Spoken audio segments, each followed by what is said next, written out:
Man, we got this time. I got it right. We got it right this time, man. We got another episode of No Draws. We got a special guest today, man.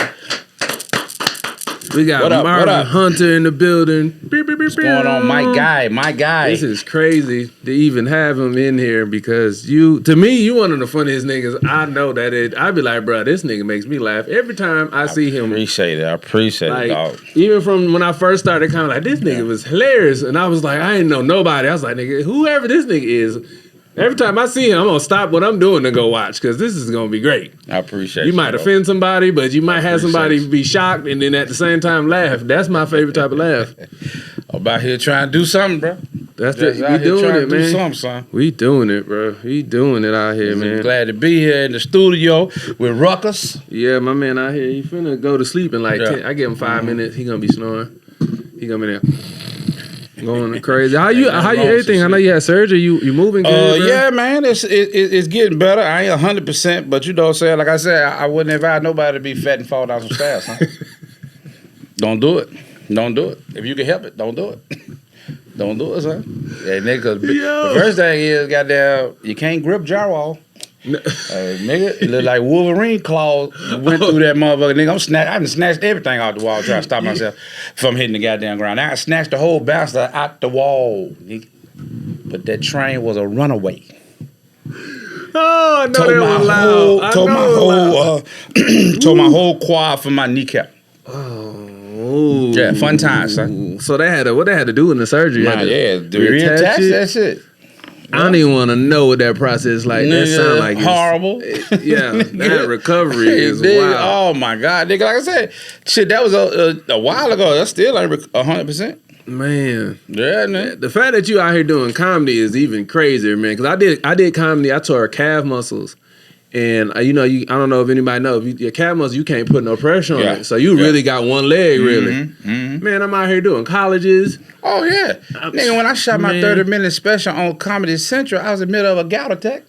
What is a gout attack? Nigga, old nigga shit. I know what gout is. Hey, if you eat too much red meat and drink too much liquor and ain't hydrated, uric acid collects at your furthest joint from your heart, which is usually your big toe.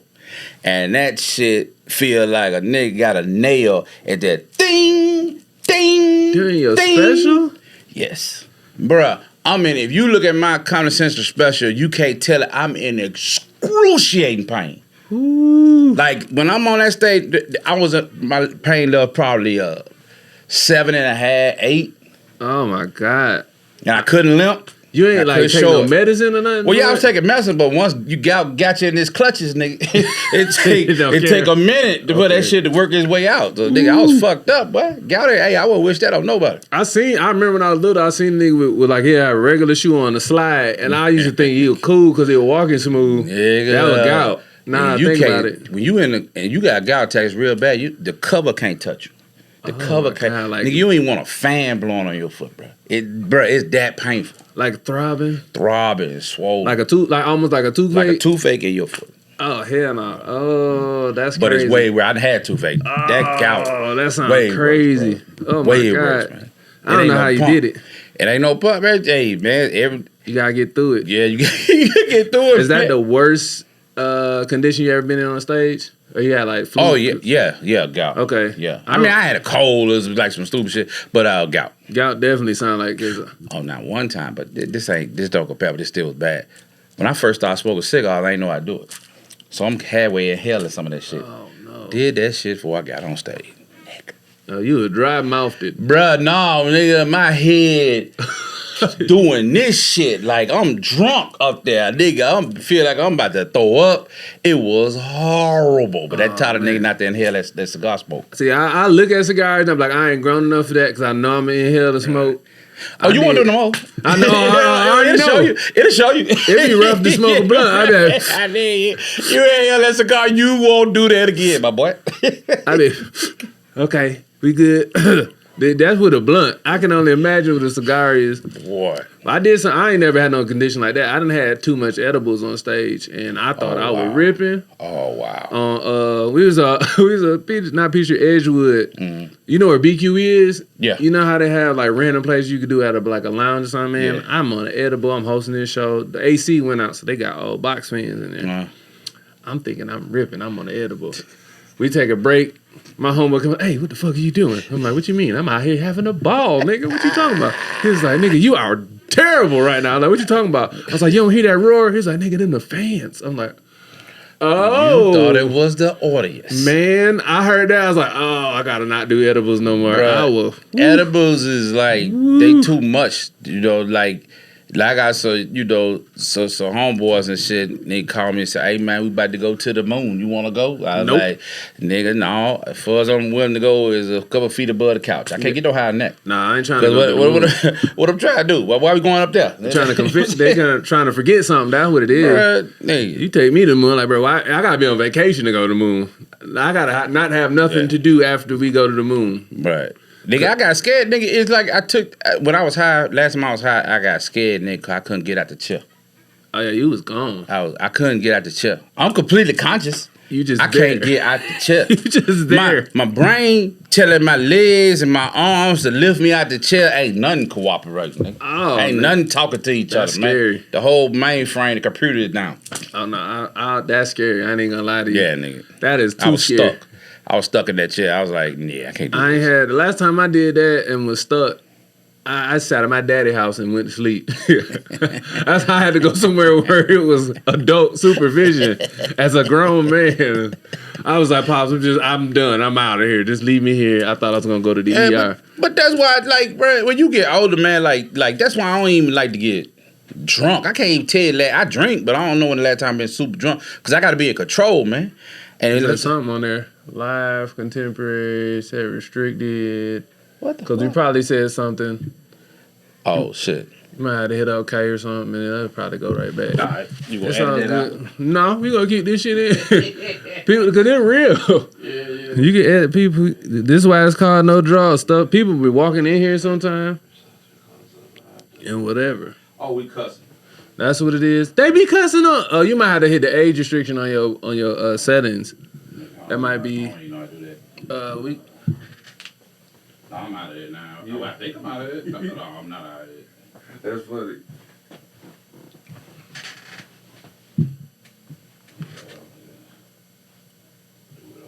They be cussing. That's what's crazy about TikTok is you could be in a negligee with your titties out a little bit, cooking grits.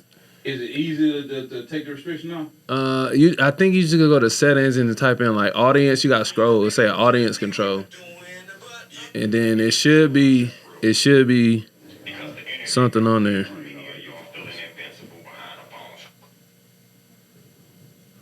But yeah, that TikTok be crazy because I be trying to figure out how you get banned from it, and I just be like, you know what?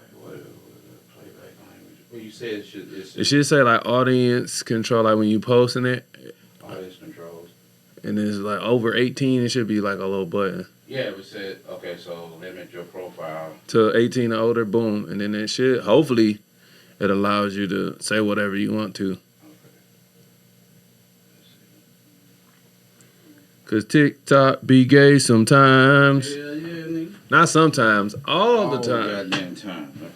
Facebook getting like that too, but yeah, it's crazy that you can just do all the crazy stuff and then don't get kicked off from this, and then you post. I seen a lady getting her coochie waxed right on Facebook. Oh yeah, you know what I'm tired of? I'm tired of 13-year-old niggas sucking titties.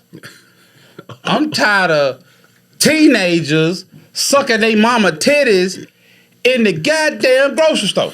Wait, I seen it before. Like, they be running up to the lady. Bruh. I seen it. And the crazy thing is, when you criticize that shit, everybody, this is beautiful. This is a natural act. Well, so is taking a shit. But I'm not going to do the shit. On live. That's crazy. Because the thing of it is, and let me say this shit. I don't give a fuck who get mad. All that is a fetish. Because it's a fetish for the shit. If you go in them comments and see who liking it, men. It's a fetish, and them clicks, she getting paid for it. And she know what she doing. She know what she doing. I don't want this motherfucker look like he old enough for a driver's permit and he still sucking your goddamn titty. Get the fuck out of here. This nigga got on the watch and he telling time. You be like, why man? This nigga got a goddamn prom, look like prom mustache, and this nigga is sucking your goddamn titty and down at the DMV. Bitch, get the fuck out of here, man. It don't make no sense to me. And then you know what else be crazy? I was saying TikTok is turning all the women into butt influencers. It just be their whole entire page be butting the camera. Yeah. And then they be like, well, I'm an influencer. Like, no, if you really look at it, you're an ass short. That's it, man. Show a booty hole in your wedgie TikToks. Everything for attention to this new currency. You know what I'm saying? Just like come on, man. I be looking at, I always wonder, like, what's going to happen to the generations, like, where their whole life was like, I made my money on TikTok showing my butt. Because if you really look at it, a lot of them women be having like clothes they get and they get sponsored from them. It's like you a model, but you ain't a real model. You a online showing butt model. Yeah, and it's the same thing. It's the same thing as OnlyFans in my mind. Because you got to be naked online. You get to define. You can say you anything, and then people just got to go with it. That would be killing me. You ain't got to do nothing to get nothing no more. Yep. You know what I'm saying? Because this whole platform, this social media shit can be used for good. It really could be used for good, but then you got people just the way the world's set up. They just, it's me, I, and people stupid, and they'll just roll with it. And I'm not knocking nobody for making their money, but they call it what it is. Because they don't want to feel the negative. It's like, bro, your life people gonna call you whatever they gonna call you. You're gonna be called a hoe. You're gonna be called stupid, dumb, broke, whatever. Yeah, it's just whatever you answer to. That's nigga, it's just like a drug dealer who give out turkeys at Christmas. Yep. Nigga, so you want that to negate everything else. You done messed up the community. Yeah, so nigga, I ain't never gonna handle your money. That's between you and God. But you ain't finna get no parade, dog. Nah. Cause you gave out some turkeys or gave out a bike. I don't give a fuck, my nigga. Like, I don't care. What's crazy about the whole thing is like, I be looking at people that's like only do modeling. And I'm like, well, I know you get brand deals, but it's like after that, once they through with you and you're not no longer the new shiny thing no more, what do you do and get money from? Like, cause you don't have an actual skill set at that point. You have one. You made that platform, but it's like outside of that, you gotta evolve and grow. Yeah. Like it be people I've been seeing doing the same skits for 10 years. Yeah. And I be like, so what do you do like outside of that? You gonna keep being to do that dance? I can't do that. I kill my eyes. Yeah, I will off man. You won't see me no more if I gotta go to an 8th grade graduation and dance. you 47 and you crazy, dog. You doing the latest dance moves. Oh, I can't do it. I like say, I'm a silly ass nigga, man. We comics, so we silly ass niggas. We inappropriate niggas. As hell. We shallow. We all that shit. But some shit just crazy to me. Like nigga, you do whatever you want to do, but I should be able to comment on it. Yep. That's the biggest thing. It can't nobody say nothing to you. Because they block you. You get to say, you get to do whatever, and you get to do that. But people, just like you got the freedom to do it, people got the freedom to comment on it. Absolutely. Because you put it out there in the universe. That would be killing me, man. It's I call it you in your safety bubble. Like everybody in a home game and don't want to have the real world interjected in. Yeah. That's how it is with comedians when you go to they got big followings that never cultivated comedy outside of their following. Yep. And you watch them on them away games. Ooh, nigga. And the crowd don't even know that. Y'all don't even know that. Like, listen, and I ain't knocking no internet comic or nothing like that. Hell, I'm trying to get with them. They out here getting money. They changing the game or whatever. But here's the thing. A regular comic, we had to come up through the ranks performing in front of strangers. We had to make strangers laugh. Like, we had to win strangers over. What happens at the internet is you build this following up and people love you before they ever even see you. That's an advantage. You show up, they already like you. So, nigga, they gonna laugh at whatever you do because they already a fan. But you take that same person and put them in a situation where these ain't really they people. Man. Ooh, I done seen a lot of people go down eating a bag of baby dicks. You be sitting there like, be looking like somebody is tossing dead kittens out in the audience. You get a dead kitten. You get a dead kitten. You get a dead kitten. You get a dead kitten. You toss like Oprah? Nigga. Bro, it be bad, son. Ooh, I done seen something. I be like, bro, I done went up a feature, not on purpose. Like I just happened to be on the same show one, and especially the ones that come from LA. Yeah. Woo. Oh yeah. The ones that come from LA and not ready for Get like to Atlanta. Atlanta. It goes sideways. Man. How long you been doing comedy now? I'm at 10. 10. All right. So, what's your like? Not for everybody else, but you personally, what's your favorite memory? Like what? Like you just hold this.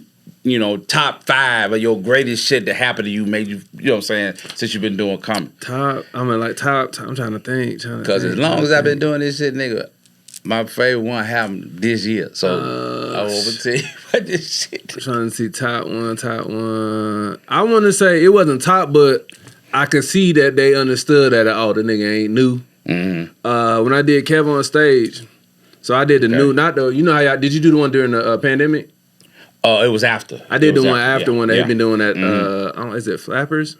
Is it the comedy club? Well, he had own studio. This nigga bought a whole studio. studio. Not at the studio. Not at that studio. Not the old one. The new ones that he did, like the Rising Stars. Oh, no. So he been doing, and then I got off stage, and CP was like, nigga, this ain't your first time doing comedy. I heard you up there. And I was like, oh, no, I'm not new, nigga. Yeah. And he's like, who you with? Who you be with? I was like, I be with Ronnie. He's like, oh, you be with the ones. Okay, that makes sense. And when I heard that, I was like, oh, okay. Okay, so that means I'm doing it right. Feel good. Made you feel good shit, man. Because he walked in the middle of my sets like, ain't no way you knew. Yeah. That make a nigga feel good, man, when you appreciate it. But my shit happened, like I did a lot of shit, God bless me. I had a special on Comedy Central. I opened up Martin Lawrence, over Cat. I did a lot of shit.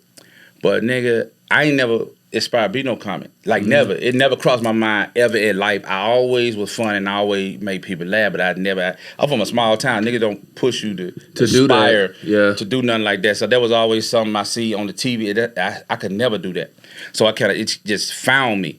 So, but I'm a fan of comics. So in Comic View days, I had my favorite ones. Everybody did. So this one dude, this was my favorite comic. Like this nigga, to me, he was funnier than everybody. And nigga, I could be walk through the house, this nigga come on, I stop, watch this nigga do his shit. Nigga, I just was like, and so since I've been a comic, I had opportunity to work with him a couple times, which was an honor.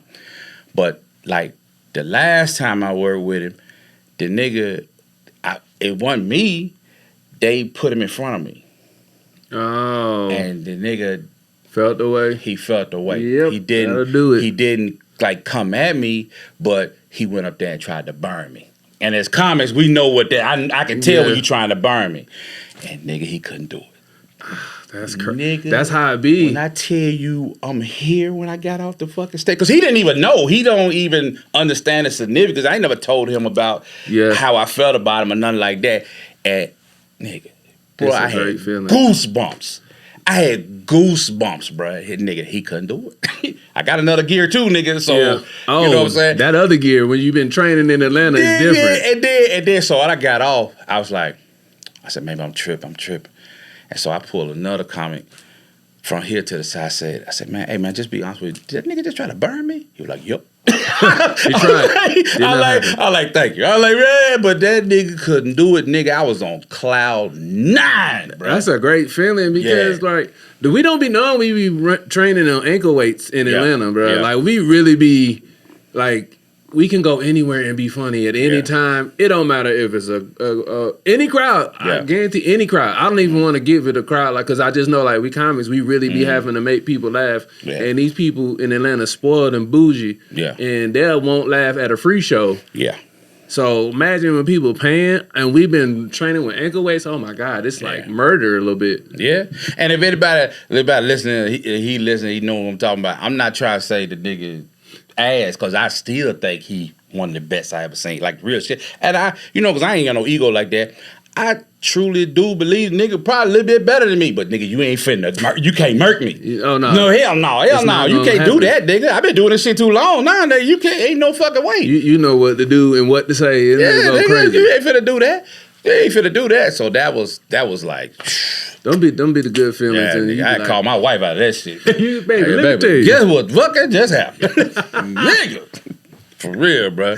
That's how you know he had called his wife. Yeah, nigga, for real. Baby, I am out here cooking in these streets. Hell yeah, nigga. Cook me my favorite food when I get to the house. Yeah, that was some good shit. That's exactly what's going on. For real. And it's y'all don't know, but like the internet, like being in this comedy world is crazy because it's like the internet is got 21 versus 1. You got people like Charleston White, Lil Woody, and 607 God, 607. It'd be wild. And the booty nigga. The old nigga that's out of jail. Why is he on 20 versus 1? Why is he famous? Because he like for raping niggas in jail. Wild, right? Like they did a 20 versus 1 for this man. Yeah.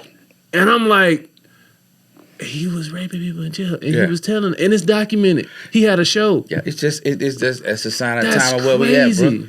That's just where we at, bro. And he's like, I remember the first time I saw him Boondocks, I didn't think he was real. Then I Googled it. I was like, oh, this is a real person. This nigga straight be running in nigga. Yo, running. He's like, yeah, you'll be if you was a security guy, he was looking at people in the rooms. You was a security guy, I'd have felt up on you. I was like, wait, sir, I ain't even part of this right now. You just gonna put me in it? Crazy, dog. For a man to look you in your eye and tell you I would have touched up on you is wild.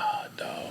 And for him to be okay with saying it. Nigga, the shit that's okay right now is crazy to me, man. The shit that's okay. You could do anything. Yeah, it's like you ain't allowed to be a man and feel no kind of way. It's toxic. You toxic. Yes. You toxic. No matter you ain't allowed to feel no kind of way about nothing, Facts. Man. We human too. Like nigga, if I don't like that make me feel some kind of way, bro. I don't like that. I get to not like something. Yeah. You know what I'm saying? So the fact that you cannot disagree with people is ridiculous. As a man, because women can do it all day. Man, women can tell you they can do it all day. a million times a day. Nigga, a man is cool to stand up for a woman, to be assertive for a woman. A man is cool to be assertive on the behalf of children. A man is cool to be assertive on the behalf of dogs. But if he be assertive on the behalf of himself, he toxic. And it's just like, so we can't have balance, and we can't have like a say-so about ourselves. It's crazy. I get to be away. I get to, you know what I'm saying? Yeah, we not wired the same. We ain't supposed to be wired the same. You know what I'm saying? I can't, it's even crazier just being in this space with like women, like especially being like a comic and whatever light we got shit on it. I be looking at like you married, but I be looking at women now. I be like, I don't even want to say nothing to you because I already know. I'm looking at online. It comes with so much shit. The juice ain't worth the squeeze. It's not even worth it. Your juice ain't worth the squeeze. How old are you? I'm 35. Nigga, I hate niggas like yo. Hey, y'all, if you feel that way, I hate the world is a way the way you gotta feel like that, dog. Cause it's crazy. I get it though. I get it. The juice ain't worth the squeeze. Like, I just be looking at them like, you got fellas, if you out here and you working in entertainment, just get you a lady that agree with your life and y'all can build something together because it ain't nothing out here but Shein outfits and blow up mattresses. Bruh. And entitlement, nigga. Like, oh my God, the amount of women that I know that be like, well, when you look at their following, they use their following as I'm this person, but in real life, you be like, oh, you on a blow up mattress. You struggling. This is crazy. Nigga, how dudes get to be a scrub and we accept that. We understand what a scrub do. Dude ain't got no ambition. He ain't got no bag. He ain't got no car. He ain't got no plan. He ain't got none. He a scrub. We all agree on that. Yep. There's books being wrote about this. Talk shows, poetry, all kind of shit, songs. But human beings are human beings. So if you got dudes who ain't got shit, ain't got a pot to piss in, ain't got a window to throw it out of, ain't got no plan, you got women like that. There's a lot of them. But you can't call her a scrub because that's not correct. Okay, that's cool. That's not nice. We can't talk about women like that. I got that part. But this is where I had a problem. Bitch, the audacity for you to turn your scrub ass around and wag your finger at your brother. Bitch, that's your brother. Go sit by him. Y'all didn't you ain't no better than him. Nothing. He ain't got nothing. She broke. You broke. Y'all could be friends and be broke and build something together, but they don't look at it like two or more gather. The Lord will be in y'all midst. Right there. That's the shit to be killing me, man. Man, I'm living it. I've been running around these Atlanta streets. I have seen women with the craziest of followings, and you be like, they crazy. They don't know what to do. Yeah. I'm like, oh, you ain't got no shepherd at your house. You just out here by yourself doing stuff for the money, and it's like, you're not supposed to. If you do anything for money, you do everything for money. Do everything for money. For real, that's real shit. And that's how I be looking at it. I'm like, I don't do everything for money. Like, I only work with certain people because it agree with like what we got going on is mutual agreement. I'm just not finna do something because they paid me all this money to do it. Yeah, it did, but I ain't gonna expect no fucking parade for it either. That's the thing. Like, you know, you're so brave. Yeah, nigga, you like, brave for doing what the fuck you supposed to do? Diddy and Cassie is wild. Yeah, nigga. I don't even want to, like, I was reading, just watching I was like, what are they charging him for again? What is it for? Because I heard freak off so much, I don't even want to hear that word no more. That and diabolical. I ain't saying that. Of course, I ain't saying that. I mean, it's obvious. Now, did it? He a fuck nigga. So, absolutely. But nigga, he ain't by himself.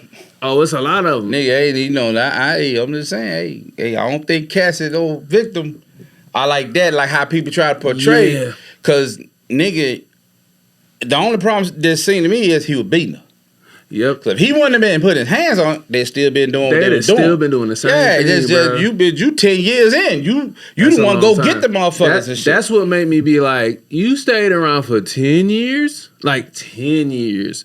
And that let me know that she was there for the lifestyle that he was giving her, even if it came with getting beat a little bit. And then motherfucker was like, well, you don't understand. It's Stockholm Syndrome. I've seen... She feel trapped. She abused. Hey, man, you can't be the one to go and get them. And you the one directing them to do shit while this nigga got a fucking Muslim hijab on in the corner, jack his dick up under the fucking garment. And then I heard a nigga say the nigga nutted on the lady, and then he said, come rub the nut in my nipple. No, imagine this shit here. What? Imagine you a sex worker.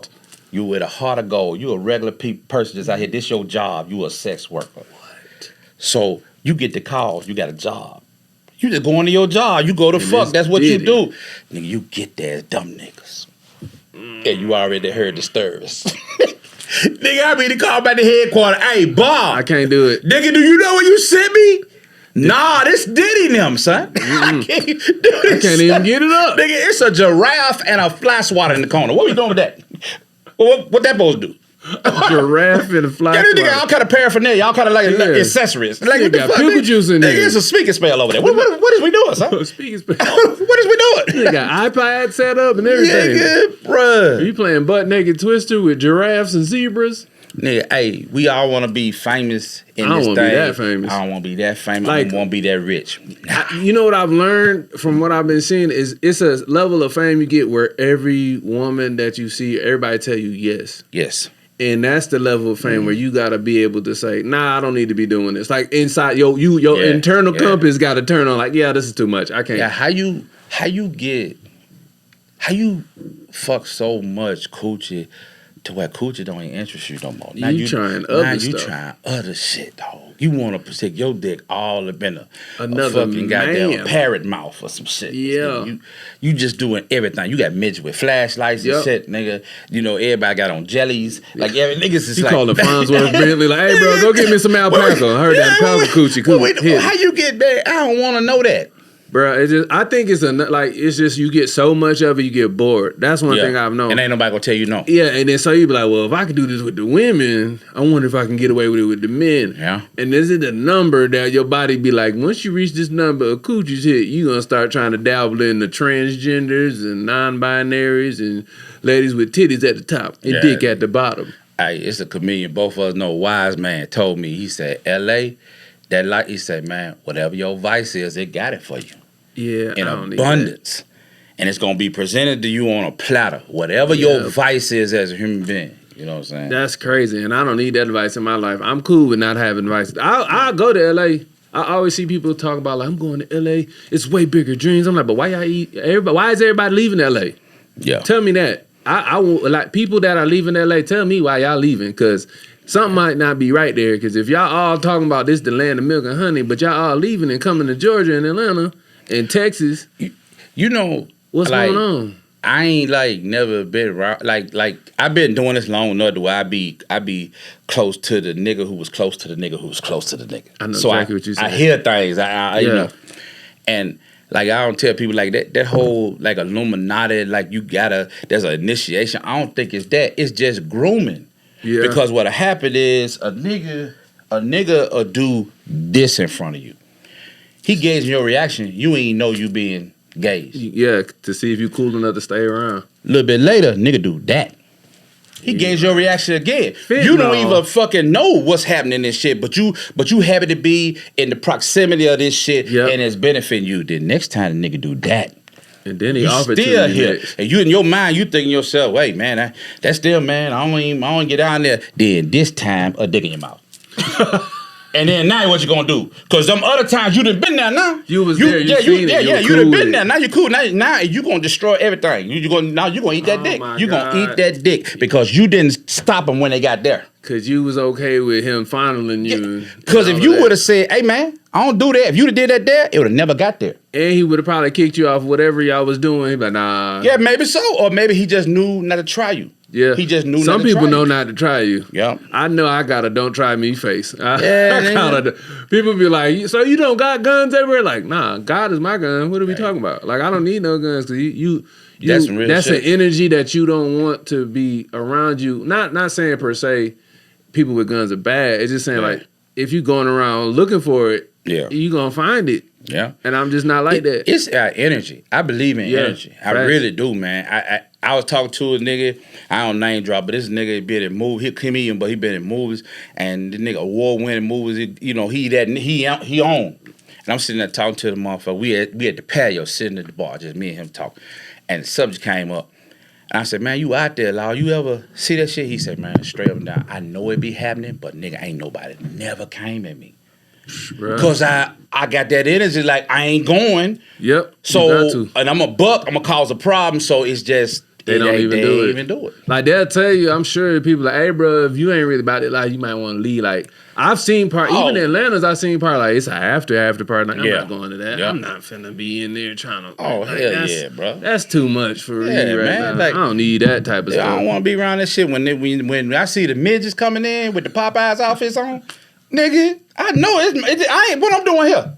With Popeye, crazy. When I see them niggas, you know what I'm saying? Them niggas on umbrellas. What they got umbrellas for? What we doing? When I start seeing weird shit, yeah, nigga, I don't. Oh my god, bro, because life is wild, man. Even the internet, like the way they got these. I'm really tired of these gender wars, though. I'm so tired of hearing people talk about relationships, and none of it is. I feel like I'm just past it. I'm like, bro, I done. And then there be niggas who ain't even in no relationship. They be single as a dollar bill. Like, the fuck and you be like, what are we talking about? If I hear another woman say, I need to go 50-50, I can't go 50-50, I'd be like, bro, shut up. That's not how relationships even work. Yeah, nigga. In real life.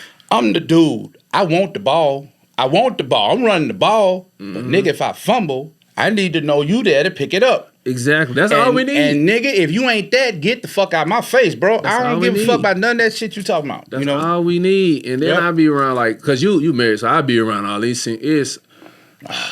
Bro, when they get about like 28, that's when they start opening their eyes. You be like, hold up, I'm finna be by myself. Like, yes, you had all these men that you was messing with that didn't commit to you. And now they trying to figure out. We just looking at how much it costs to get your eggs frozen. Y'all about to pay $20,000 to get your eggs frozen, and that's on the low end. Man, I've been married twice, and I've been single for some years. Tweet nigga, and I was single, I was wilding. And I just don't remember it being like that. I talked to my single partners, especially nigga around my age, and I just almost wanna pray for this nigga or something. Dog, I'm sorry you going through this. And niggas be like, oh man, I don't feel sorry for no dude, fuck dude. Man, niggas out here going through it, dog, like for real, bro. Like nigga, and he be a decent nigga. Ain't nobody perfect, but he be a decent nigga, and this nigga catching it. Bro, I be sitting there listening to some of my one of my homeboys got married, and I was like, I'm so glad you got married, because being in Atlanta. Like, being in a city where it's like 13 women to one man, you really be like, oh, I don't know if I'm going to ever get married. Because you can have a girl every day of the week. You can have a Tuesday girl. She only here to give you top. That's all she do. You come over, you fix something in the radiator, or you say you do that and keep it pushing.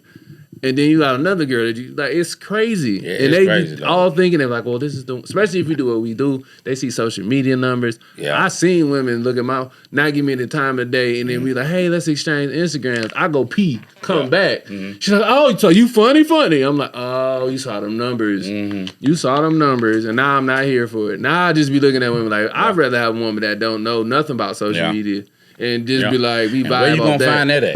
It's a lot of them that's like that. You just gotta, randomly happen upon one. It's the whole dating shit. Be like nigga back Cause like I'm an old school nigga, so I feel like I'm supposed to pay for the date. I really do the feel like date that. or all the I dates? got all of them. Okay. Now if you choose at I'm some definitely point, gonna have if we to. deep in, if we in there, we deep in. Yeah, of course you can pay. It ain't no crime because you pay shit. Yeah. But when we just like we dating, I got it. Mm-hmm. But nigga, understand, I got it. So I don't understand motherfuckers get on these dates with these casual people. Now this motherfucker won't put you on the witness stand. Now this can't even grow organically because she got a fucking list of where you at, what's your plan. Man, get your ass the fuck up. I'll pay for it. Just go. Get the fuck out of here, man. I ain't got time for that. That's crazy. I've heard women say, I've had women come to me and just be flat out like, when you gonna be my boyfriend? I'm like, I'm entertaining this shit just to see how far it goes. See if you can actually adhere to rules and regulations. It lasted a month. And she came to me with and she was just talking about like the new women that be saying that they gay. Like I get a lot of them that be like, I used to be gay, now I'm not gay no more, because they realize being a man is hard, and they be quitting being gay. It's a lot of y'all that stop being masculine, gay. They can't live up to that shit. That's a lot. Hey man, and the studs, man. Hey man, stop giving aggressive daps. I'm so sick of that shit, dog. All that goddamn nigga, don't wrestle with me, bitch. I weigh you 100 pounds. I would snatch your whole fucking shoulder out the socket. Don't wrestle with me, man. Snatch her in the titty. Give me the aggressive ass daps and shit, man. I'm taller than you. I'm bigger than you. I will snatch your ass off the ground. They be like that. Like what you doing? But them studs be paying for everything. That's the thing that I realize. That's what the women be there, because women be like, I need help, and the stud gonna help. Yep. All the way. They gonna trick on them, which I'm not saying a bad thing, but like.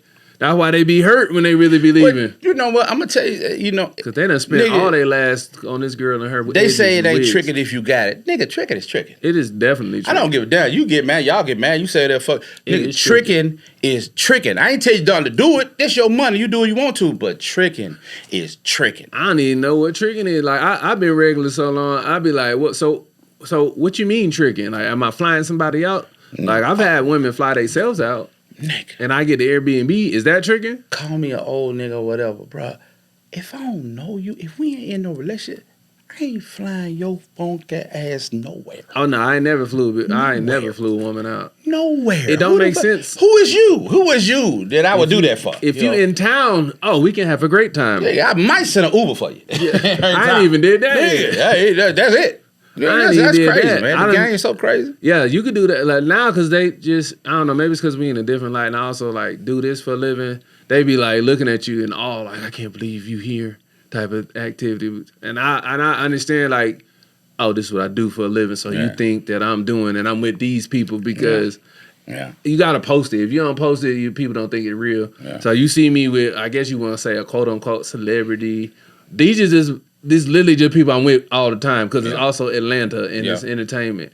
Yeah. So they look at you like, yo, you know all that. Like, nah, I really know them. Like, as in, like, I know them. Like, they're in my phone number. Yeah. If they'll call me from time to time. Like, it's not I'm just with them for clout. And it is some people that do that. It's the people that come from out of town that be like, bro, I'm trying to be famous. You like, nah, it's not even about that, nigga. It ain't about that at all. It's like, man. Can you help the team as a whole? Yeah. Like, you just can't come in here trying to be a star player. Do people benefit from knowing you? Yeah. You know what I'm saying? Do you bring joy to them? What do you contribute? Niggas be out here trying to be the star player and don't got no skill, but like, bro, I just shoot these skits, bro. I'll pipe you up. Like, nah, I hear what you saying, but nah. But is it like the women be trying to be the star player, bro? You gotta earn that. The whole thing. I'm the prize. I'm the prize. Who said? Man. Who said, shorty? Vagina says that. Who said that? Like, I don't care what your mama said, what your pastor said, what your self-help coach said. Who said you the prize?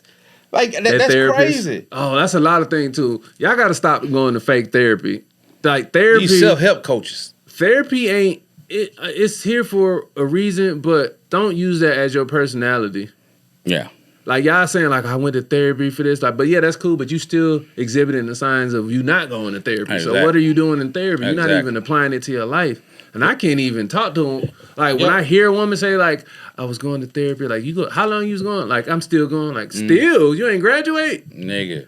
And then all they do, a lot of times, is just preach that you supposed to be your own advocate. I'm supposed to tell that shit. You supposed to be your own advocate. You supposed to be your own advocate. And you are supposed to be your own advocate. But you can't walk around here like the world revolves around you. Man. And then like if shit go wrong, it's always somebody else's fault. That's what I mean. It ain't, nigga, you fucked up just like it. We all got burdens fucked up. We all got monkeys on our back. And people tell you all the time, accept me how I am. Well, that sound good, but that ain't what you want. You want a nigga to carry your monkey for you. I got my own monkey. I will kick your monkey in the ass and stomp that bitch down through the floor. I don't give a fuck about your monkey. I will accept you with your monkey. You keep your monkey on your back. If your monkey heavy, we need to stop and rest. We can stop and rest. Yeah. But I'm not gonna carry that motherfucker for you. You can't do it. Hell no, man. Ain't doing that shit. Everybody want to be. It's like you get coddled for. It's like, oh, it doesn't make you feel good. Like you do know the world don't make you feel good, right? I don't know where. Yeah, the world ain't fair. Ain't nobody said this shit fair. Where are you living? Who said this shit fair? Everything's gonna be catered to you because that's not real. And if you basing it off the internet, boy, when you get in these streets, you find out real fast. nigga, this is what we kill me. The motherfucker, the little couples and shit. I can't let the day pass without telling my king, happy birthday. Nobody else can catch my eye. That nigga just beat your ass the other day. Definitely cheated. Yeah, that nigga cheated. DDT'd you in the kitchen. And then, I just want to say hey to my queen, and that bitch just called you a fuck nigga in front of your grandma. Oh man, like I can't handle that. You know, shit be call crazy. me a fuck nigga in front of Nana is crazy. Oh nigga, because my aunts and stuff will jump on you if you do something like that. My family do not play that. Stop looking at people on the internet and measure your life against them. They lying. It's all a lie and they a farce. Putting out they represent the agent. It's their highlight tape. Yeah, it's the highlight tape, man. That shit ain't real. They're not gonna show you them arguing and she got on her bonnet, he got on his do-rag, his shirt all scratched up. Yeah. None of that, they're not gonna show you that part. Putting about on picture of their kid. The reason I do what I do, your kid stay with your grandma.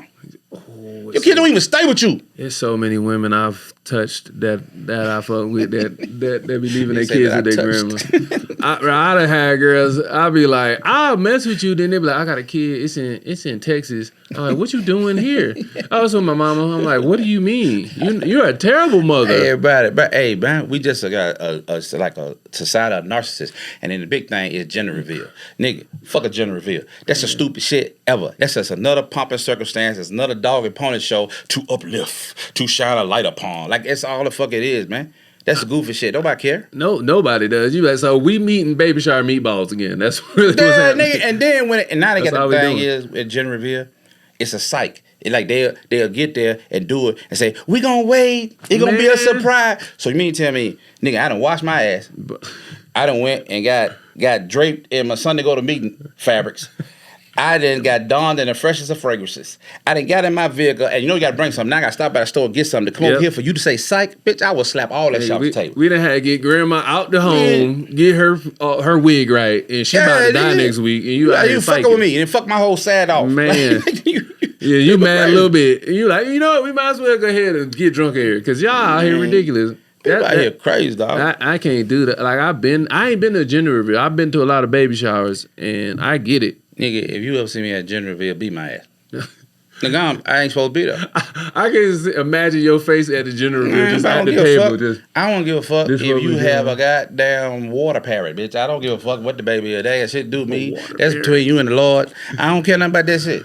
Another thing I've been noticing a lot, man, churches are different. Oh, nigga. What is going on in church, bro? It's the world. It's the world. They like the world. Yeah, it's exactly that. It's crazy. My mama called me the other day. I guess have you been seeing Kurt Franklin been dancing? Oh yeah, this nigga. I don't know what. My mama called me. It's like, Diggs, I do not like Kurt Franklin no more. I think he gay. And I was like, Kurt be bucking, man. Kurt be doing some little moves, dog. She was like, I saw him in a little outfit, and she was like, he had on heels. I think Kurt gay. I was like, well, He gay. If he gay, he gay. But you know, we in time where niggas do whatever they want to do, dog. Yeah, you just can say whatever is on the umbrella. Ain't no structure. I'm gay for Jesus. You be like, you a bottom for the Lord? It's wild. To be a bottom for Christ is crazy. You be like, what are we doing? Hey, but man, the church, it's church wild, dog. Place, man. That's why it's hard for me to like really. I love the Lord. I pray every day, but just to get out with organized religion, sometimes it just it's really it's crazy. It's a stress because folks is fucked up, and then now it's like, but everybody human. You gotta allow people To room to be them. human. But bro, somebody gotta be the North Star. Somebody Somebody gotta be doing right, bro. Yeah. So that rest of us heathens out here, we got something to shoot for. Definitely. Somebody gotta be doing the right thing, dog. I tell my mama, my cousins was like, yeah, man, who would have been crazy? My cousin that go to church all the time. You know how you have a kid that they raised to be a preacher? Yeah. And he be like, oh, there's a preacher. And I'd be like, I couldn't do that. Mess around, became a comedian. I'm like, oh, we kind of like preachers for the streets, if that make any sense. Yeah. But with common sense, though. Wow. And people don't look at it like that. We don't use the Bible. We use like, hey, man, this is how you're supposed to treat people. And this makes sense to us. That's why people gravitate to it. Because you'll say something completely wrong, like now, completely not PC, and then people laughing. That's because they had the same thought and they had the same sentiment of how they feel. Yeah. And now they be like, they right, though. Yeah. It don't be wrong. Anything we say don't really be that wrong. Yeah. It be I tell people out there as a comic, what gives me most joy is not the laugh, it's the he right. You show it. Yep. Nigga. That's that black culture shit. Yep. But I be like, yeah, because you get it. You get what I'm saying. You know what I'm saying? But there's a comedian that both of us know, a nigga used to be a pastor. He ain't no pastor no more. Some of the stories this motherfucker told me. Like, it's just like, I just can't even really. Oh, I already know. The church be wildin'. They be wildin' in church, man. It ain't what you be thinking, man. Oh, they bro. be in, it's a hustle. It's a hustle for a lot of people. Don't nobody want to talk about that. And don't nobody touch not mind doing it. They got Bible verses to protect them to do all kind of shit. Your anointing need to be kicked in the ass.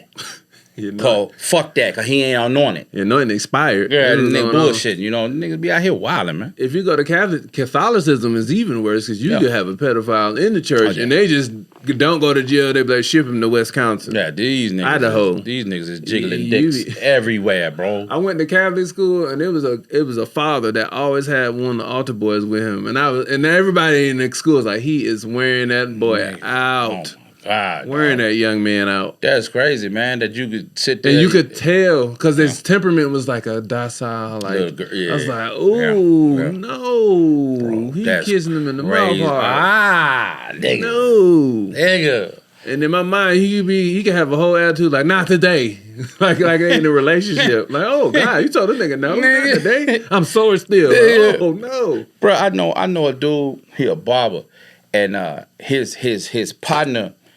Daddy was a prominent preacher, and so daddy got old, gave it to the son. Son is this nigga is a hoe. This nigga animal out here in the streets. So the nigga a pastor, he run the church, but the nigga stay up in Flame in Magic City. He stay up in yep, that's where most of them be. So my nigga cut hair. He a good looking nigga, and so he told him, he said, hey man, I need you, because every time he brought him to church, my man be dressed immaculate. It be women in his face. He said, look, this is what I need you to do. I'm going to have you sit up in the pulpit like you an associate pastor. And he wasn't the only one he would let him do that. Only the pastors can sit up in the pulpit. He just had a random this nigga is a barber. And you got this nigga sit up in the pulpit because he a handsome nigga. So what it was, after the church, they be out there talking to him, he said, however many people, they say who want to join, and then the people come out and walk up down the aisle, so he one of them. So the women, they gonna do it because nigga look good. Whoever get the most people to join, he'll pay them. So my man said every Sunday he raking in like $400 to $600. He did that shit. He said for 6 months, he said he couldn't do it no more. It's conscious. He was getting paid $100 a body. For letting niggas join. Man, like, bro, church, but some of these churches is wild, dog. Bro, I knew, because I grew up in a Baptist church, and I used to be like, I was doing all the auxiliary, ushering, all that. I remember the first time I found out what them sheets was for, when they pass out. It's for people not look up their skirts. Because I had a cousin. I forgot what it's called. The little sheets. My cousin, shouts out to my cousin Leslie. You know how you in the line to get anointed and everybody passing out. They ran out of sheets. And the girl that he had had fell out. And he was like, oh, I'm finna lay on I'm going to pass out so I can look up her skirt. And they put my hands on my cousin. The nigga there, bow, went down. Nigga, I go to get this nigga. He like, bro, she got a tattoo on her hand and thigh. That's a cherry. I was like, yo, what are we doing? Why are we like this? So when I got baptized, right? I'm like 60. You baptized? Like, I've been baptized. I got baptized at 16. Me, my brother, my cousin. Nigga, I'm a child. you in the black community, I'm from Mississippi, old school Baptist. I'm everything literal. Because the adults say it's literal, so I'm just really.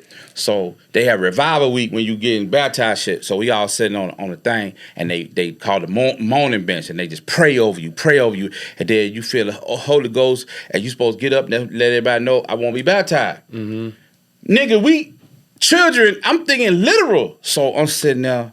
And like I'm like I got my cousin actually older than me, but and my little brother. But I'm like their leader almost, like they weren't gonna move till I move. So I'm sitting there like I'm waiting for the Lord. I mean, I swear to God, dude, I'm literally waiting on Jesus.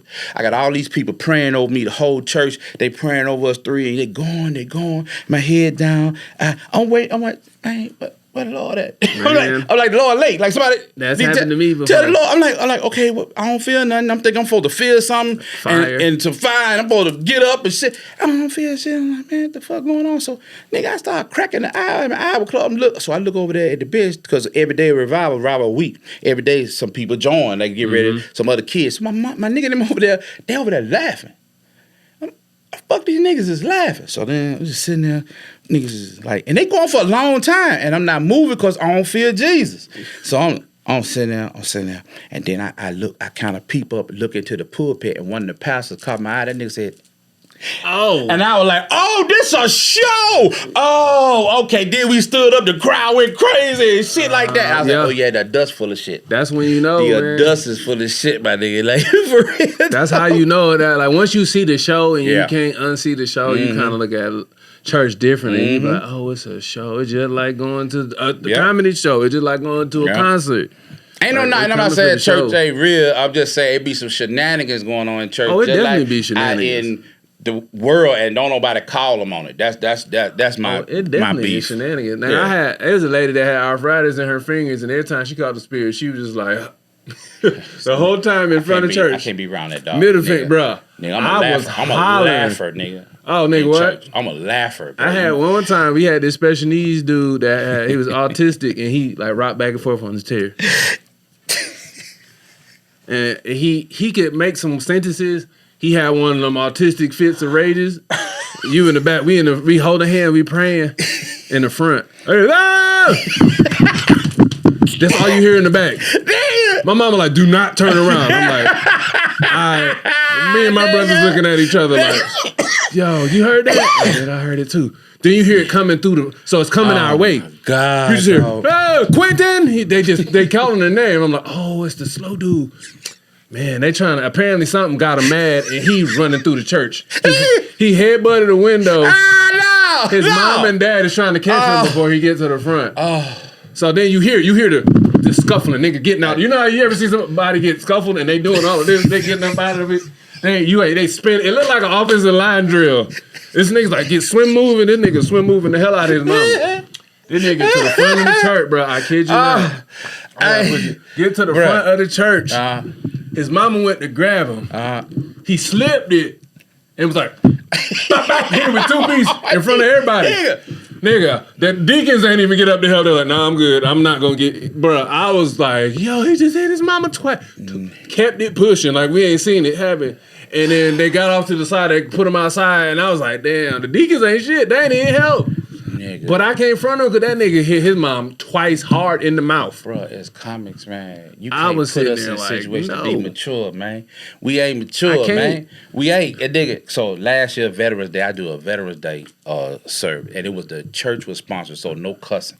And all the churches there, they had a little special need girl, similar to what you talking about. And she yells out. She very, active and shit. Vocal as hell. So they put the headphones on with the game and just let her do the game. So the whole time that I'm performing, every now and then, nut! Nut! Nut! Nut! Nigga. Dude, and nigga, I thought she was fucking with me because she'd do it right at the punchline. So now she'd fuck the punchline up. She would do it. So I'm like, all right, I'm gonna get through this. I said, all right, so I get done. And I go sit down at the table, and the lady, the church lady who had booked, she said, she leaned up and said, she be doing that. She said that that's really a problem in the church, but don't nobody know how to tell her mama them this. They probably shouldn't have brought her here. This is not the right thing for that. So they get another dude get up, a singer, he a gospel singer after me. And he's singing, and at one point he told him to stop the music. He going a cappella, had everybody clap, do this, that, and that, and then he tell everybody to get up. So the family, the mom and the dad get up, but the little girl in the gang, they should have left her there, man. Don't bother, man. You gotta let her be. Nigga.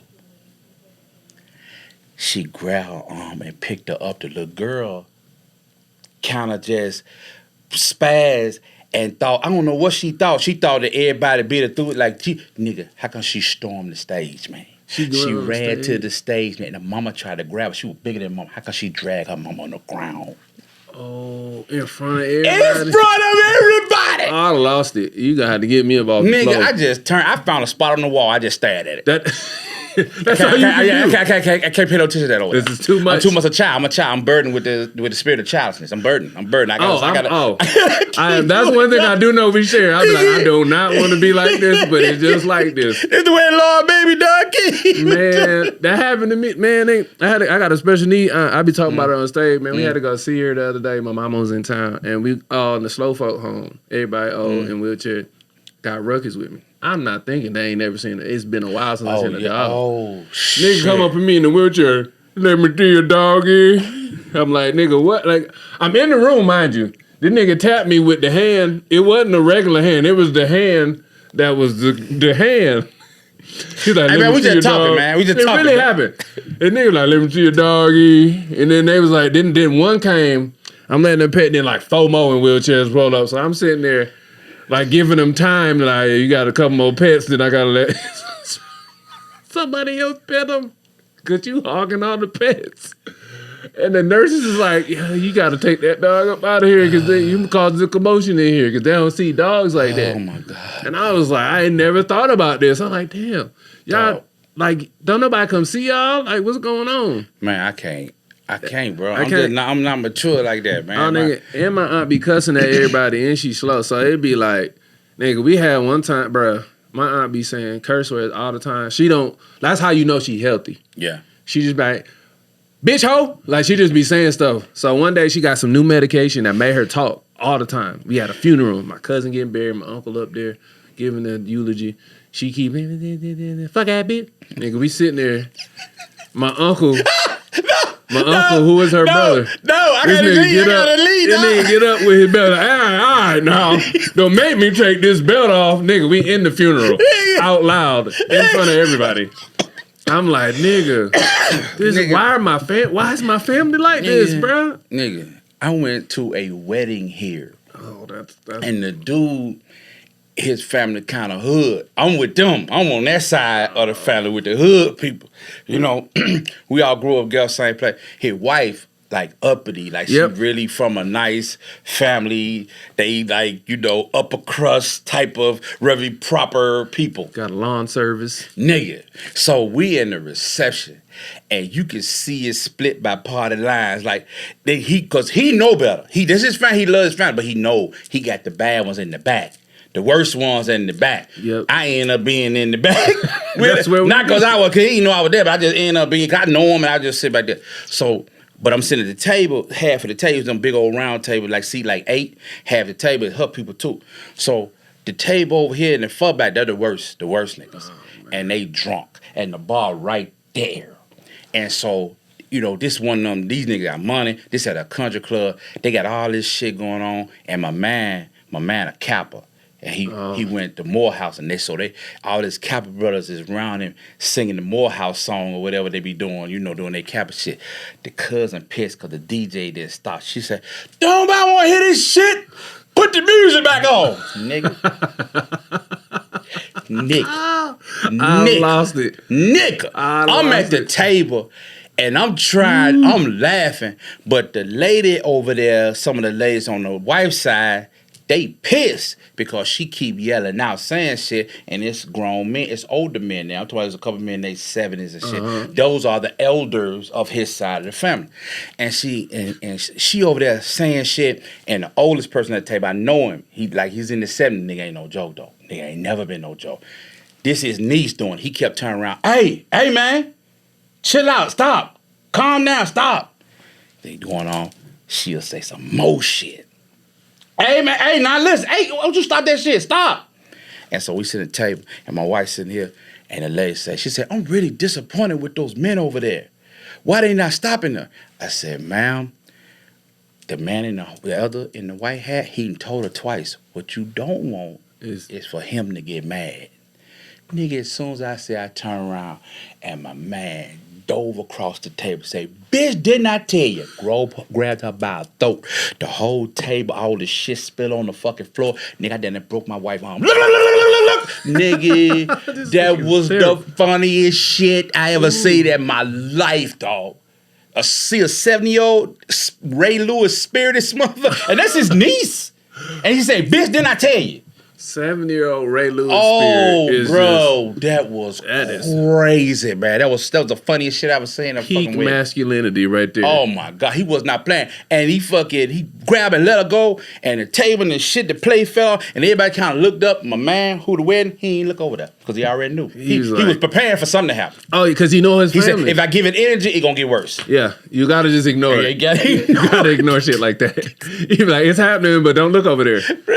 You definitely gotta do stuff like that. I can't be. I'm childish, man. It's stuff like that happen all the time, bro. Right. You be sitting there like, why me? I think God if you got that type of spirit, you just be like, nigga, this is hilarious. He put you in front of you like, I'm a gonna test me. Yeah, like you can't tell me because this is ridiculous nigga, right here. I know a nigga left his wife cause she play too much. What you like, pranks? No, nigga, she be calling a nigga dick a P-bug.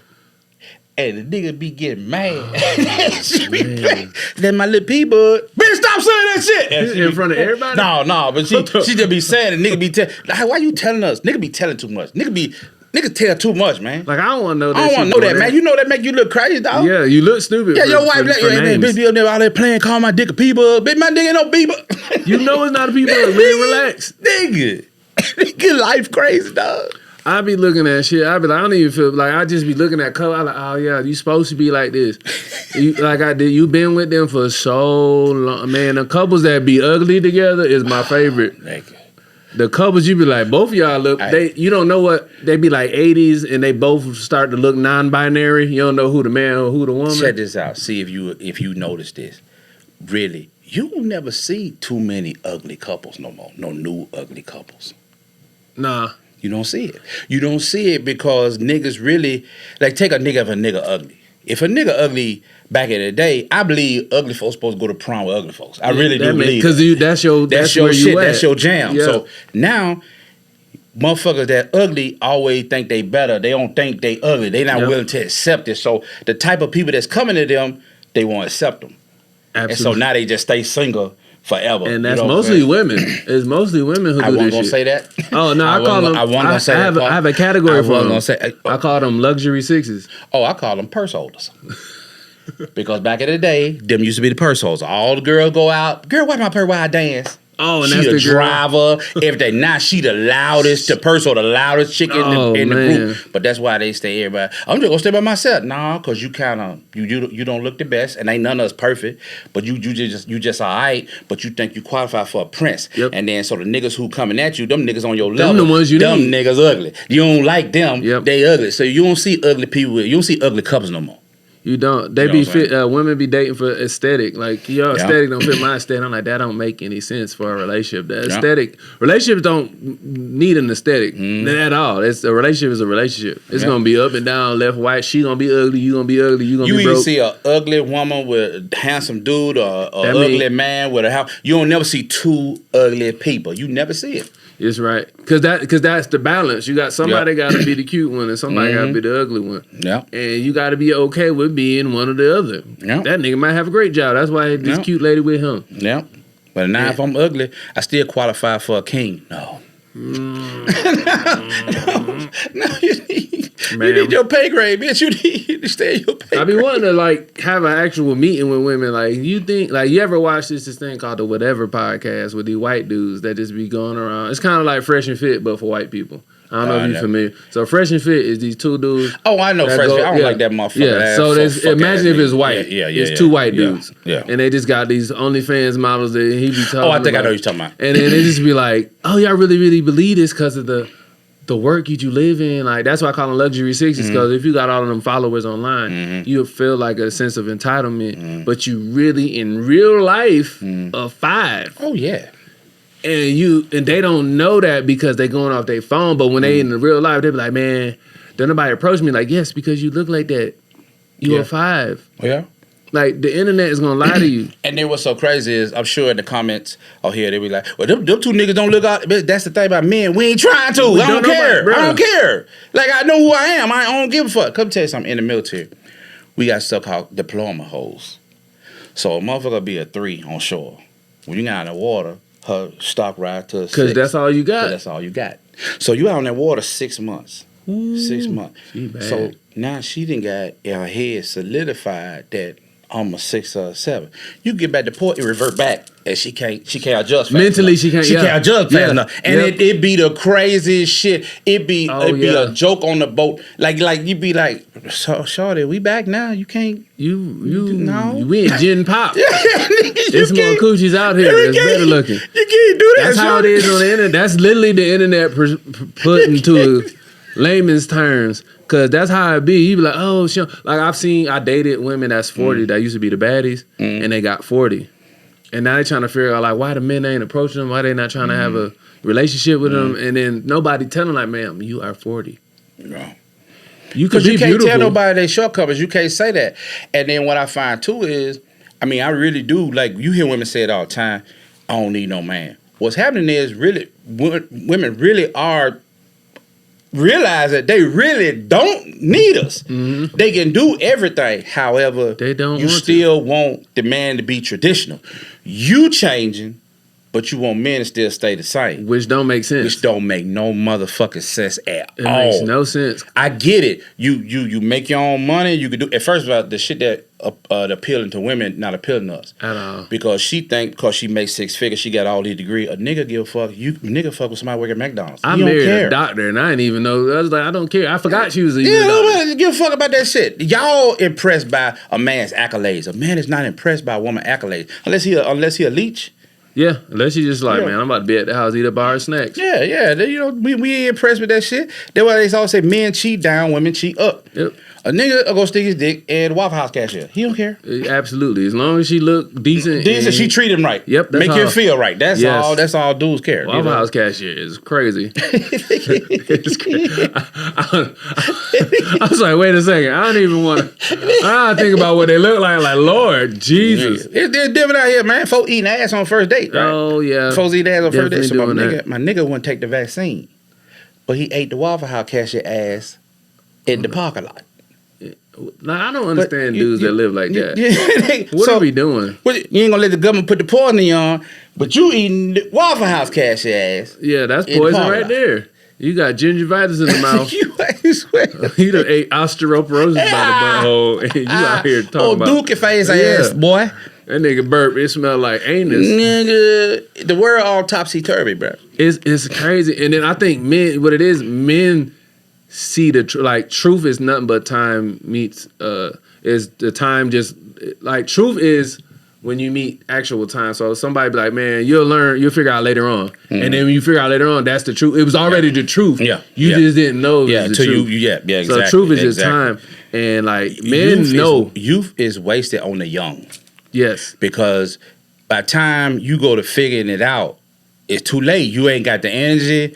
You ain't in a position in life. You like, fuck. And you fucked it off. And that's a lot of women learning that shit when they get about like 27. Mm-hmm. They start realizing like, oh no. Like I've had women that's like 25, like, yeah, I'm going to school for this. That's cool. She was like, well, I'm hoping to get married by 30. I'm like, oh, you got a dude? No, I'm just focusing on school right now. Like, you know how many other women have said that? I got a phone full of yous. Yeah. I got a phone full of yous. Yeah. And you got to prioritize. If that's what you want. You got to prioritize that and do school. Now, is it difficult? Yes. But it's I just don't get how. But well, I guess I do. Like men are accepting it though, but it's just like women just like it can't be two men in a relationship. It can't. It can't be two somebody men. Got to be the crash. I don't want to say crash out, and somebody got to be the one to balance. It got to be a balance, out. man. But it's like today, it's like a lot of women really do feel like they get to be the man. Talk crazy, like it just. Like it's just really odd, man, when I see this shit. But if a man go for it, then he go for it. It's just he allowing that, and that's the type of man he is. I get away from niggas like that because I don't know how to act. I was at a dude's house and dude was doing some work for me. Wife came, something had happened. Nigga, she talking crazy as fuck them, and I was right there. Oh, in front of everybody, it's nigga, crazy. I said, all right, man, I'm fit to go because nigga, when I tell you my blood will boiling. I can't be around that shit. I'm like, bro, like nigga, and you ain't gonna fucking say like you just gonna be okay with this. You just fit to let her like. Why you? And my man had made a simple mistake. I can't remember exactly what he didn't do something. It was something simple. Don't snap at him in front of company. Yeah, you can't do that. You can't do that, man. Oh God. And like I seen motherfuckers all day, but I don't want no dude. No dude shouldn't be doing it to a lady neither. If this somebody you love, why the fuck is you trying to embarrass them? You just gotta talk to them like, hey baby, you did X, Y, Z. Yeah, and I appreciate it, man. The world is wild. It's so backwards. I think it's because everybody trying to fight nature. It really is. I don't know, man. No, it really. If you think about the relationship shit, women want to wait till they older to have kids, and like you're fighting nature. Your body's naturally trying to have kids between these ages. This age. This is why I'm mad and sad and going to therapy and on these pills because you waited to X, Y, Z in your body, and you think you could trick your body into doing X, Y, Z. Like even with. I was watching this shit the other day. It's a nigga there's a transgender white dude that just goes to restaurants so they can misgender him. Like, I know that dude. I know you're talking about. Like, I see them videos. Why? What's the point of this? What's the point of this? Like you are clearly a man. Yep, we can see you a man. Voice deep in the moment. So if a nigga be like, hey sir, and you be like, oh my God, you called me a sir. Like people don't know you. What? Nobody is going out their way. I'm not gonna buy no ticket to your circus, man. I got my own shit going on, man. I'm not finna do that. It's crazy, and I'm like, and I got a homeboy who a bottom, and I didn't know bottoms don't like transgenders. Like gay dudes I know plenty of gay dudes don't like transgenders. I did not know that. It's crazy to me because I did not know that. when I gay people that I know who don't like that shit, I understand why they don't like it. And it's like that's not something that's big. Dave Chappelle put it out there, and Sticks and Stone. But I have been, man. I got dude, man. Shout out to Pete at the Comedy House, and he been said because what happens is it's a circus. They turn their movement into a circus, and that's how they feel. You know what I'm saying? And then it's like we gotta adhere to that, but it's like nah, we got our own way of thinking, and they don't want that people to say that. Like nah, if you gonna like, I've had people be like, hey, I don't like. They never came into me and be like, hey, these are my pronouns. I'd be like, what's your name? If you do that, you cut through all the bull. Yeah. You're like, it's your name, Todd. All right, cool, Todd. Cool. Yeah. Your name is Todd. And it's not like, I'm not finna do them pronouns with you, bro. Man, I ain't got time for that shit, man. I got shit going on, bro. Yeah, I'm not even, my mind don't even be trying to think like that. But that's the thing when people say, hey, man, what is it, man? What energy does it take for you just to say the Bro, because I think with my eyes see. So my eyes see a man, I'm not gonna say a girl. Yeah. Like, and I don't mean no harm. Bro, I don't care. I'm trying to get through my day, bro. Yeah, I'm nobody's trying to get through my to day, man. I ain't got no time for that, bro. And then if I can't guess, I'm just gonna go straight to non-binary by default. Yeah. That is the number one I know. I hit 1,000%. Yeah. If they dress with their clothes too big, you can't tell if the titties is a man. They kind of Peter Griffin looking in the face, real miscellaneous in the face. There's non-binary. I done seen it so much that it's like, oh, it's a look. Yeah. It's not more of it's like you're non-binary. I can tell by how you look and what you wear. It's like not even costumes, like what they wear every day. Yeah, like, I don't know. It's just like I know, mother. Like the son is gay, and then the grandparents is old, man, and they have a problem with it, but they accept the fact that he gay. Now he transitioning.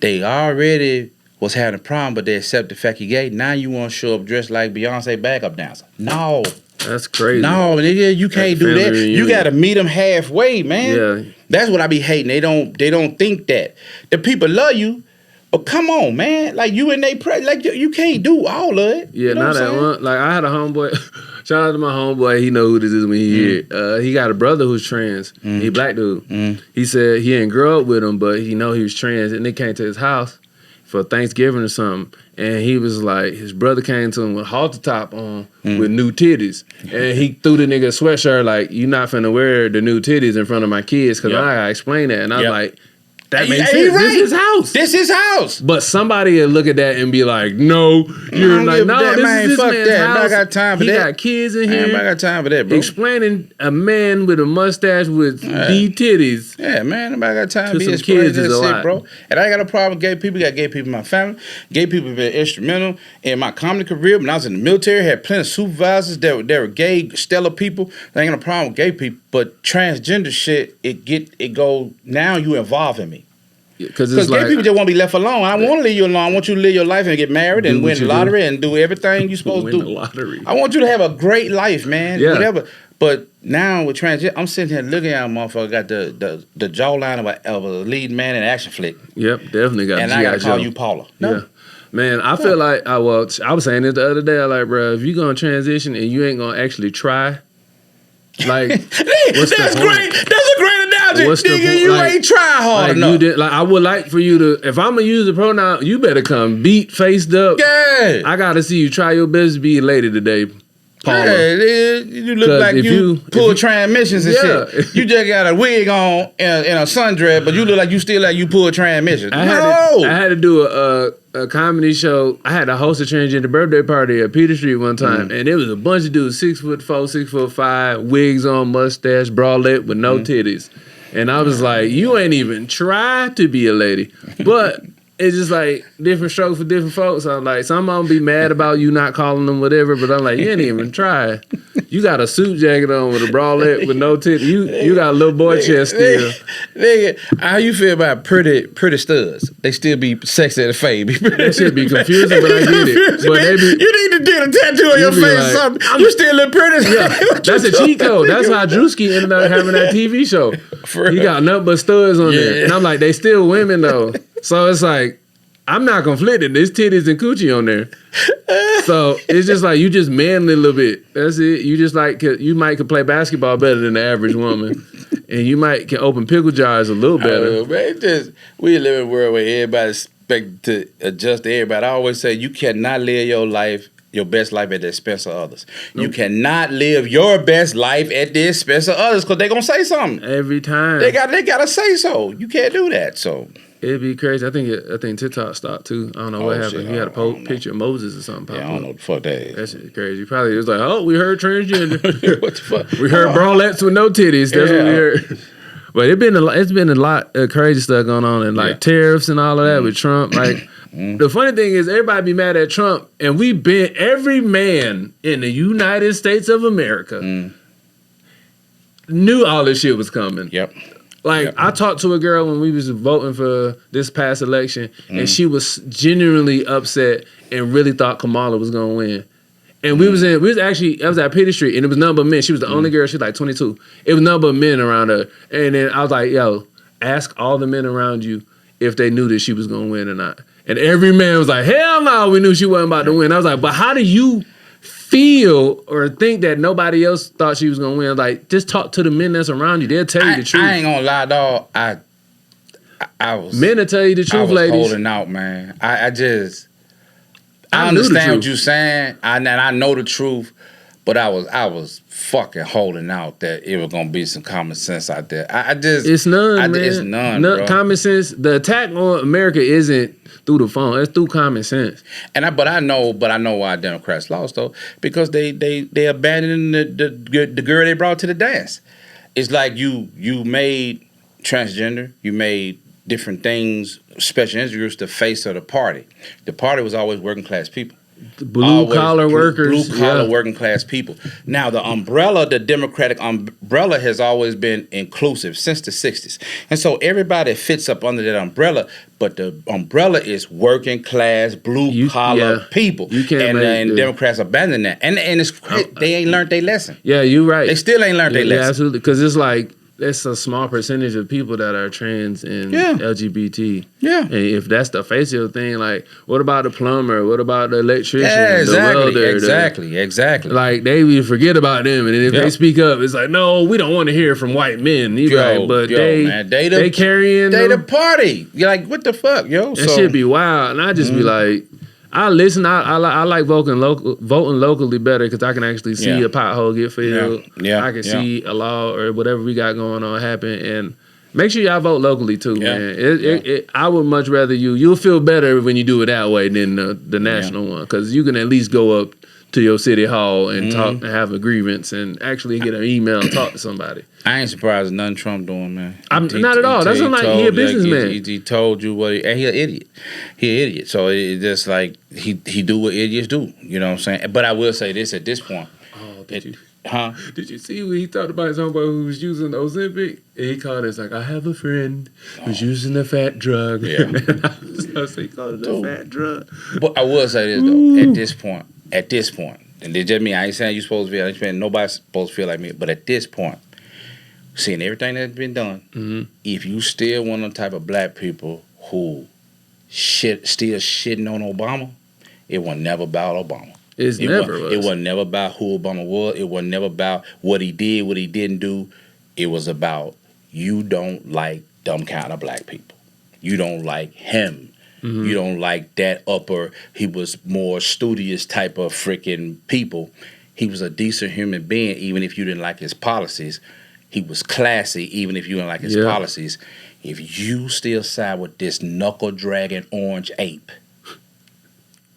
then you were never about Obama. It wasn't never about him. They want the show more than they want actual results. It's like WWF. It's like we watching wrestling. Same shit. It's like we watching wrestling. It is definitely like we watching nationally televised wrestling. Yep. USA. And they got the Democrats and the Republicans, and it's wrestling every time. Spent billions and dollars on wrestling. And whoever got the best catchphrase or the most antics win. I never thought we were gonna be here. If you had told me 20 years ago, this was gonna be. I told you lying. I'll be like, there's no way. We got too many checks and balances. There's no way that could happen. Then you be like, we don't have checks and balances, y'all. Shit just out here in the wind whispering like his hair. All it does is just it really proved to me, like, I say it all the time. Like, I mean, people are stupid. Very stupid. It's some stupid people out there. People are dumb, man. I'm just, hey man, like take it however you need, but there's people out here, the special eds don't stop being special ed out of high school. They don't. The slow niggas, they mingle and they join in and you can't recognize them no more. Then they blow up on TikTok. Yep. And now they they mean now. Now they a rapper. You be like, what happened? You could rap. That nigga was in the class making paper turkeys. Yeah, I remember when stupid people had to be quiet. I remember stupid people had to be shy. There was a time when you were dumb. Niggas ain't talk. At all. You be like, because somebody gonna say something stupid. Yeah. You gonna say something stupid. Hey man, shut your stupid. Who the fuck? Let this nigga in. Somebody gonna say something. Absolutely. So you just sit there and smile. You just happy to be here. Now they remove bullets from the school. They remove bullets from society. So really, what they consider bullying is when you checking a nigga, hey, that's dumb, you stupid, stop saying that. That's bullying. You remove that. Now these niggas think they fucking opinion is valid and say the dumbest shit. Man, I be hearing some of the stuff. I be like, bro, I can't even listen to you no more. I can't. It be stuff I be hearing. I'm like, bro, you believe that? That's what you believe? When I come around nigga like that, I go somewhere else. I be like, this is how your mind works in real life, sir. Yeah. Or ma'am. And I just be like, wow, that's crazy. Well, can't really be friends with you, but that's cool. Oh yeah, I've walked away from friendships. I mean, they don't know it, but mentally I've detached myself from them. I just be looking at some of the stuff. I'm like, bro, y'all really be thinking this shit? Okay, all right. I don't even want to have this convo with you. Because it be really like that in these streets. Like, just running around, just looking at everything and how it's working and running. I was like, oh, 85% of us are stupid. 85% of the society is stupid. And I always tell people, like, America not going to change because all we do is export entertainment. Like that's what we are to the rest of the world. Yep. I just talked to my home. We Zeus Network to the rest of the world. That's what America is.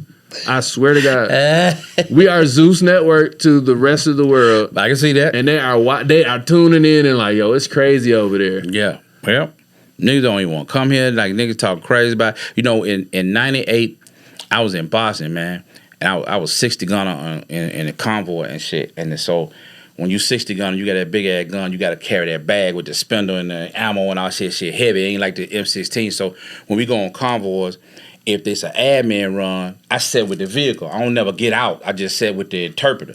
And so I'm in there with the interpreter. And this 98.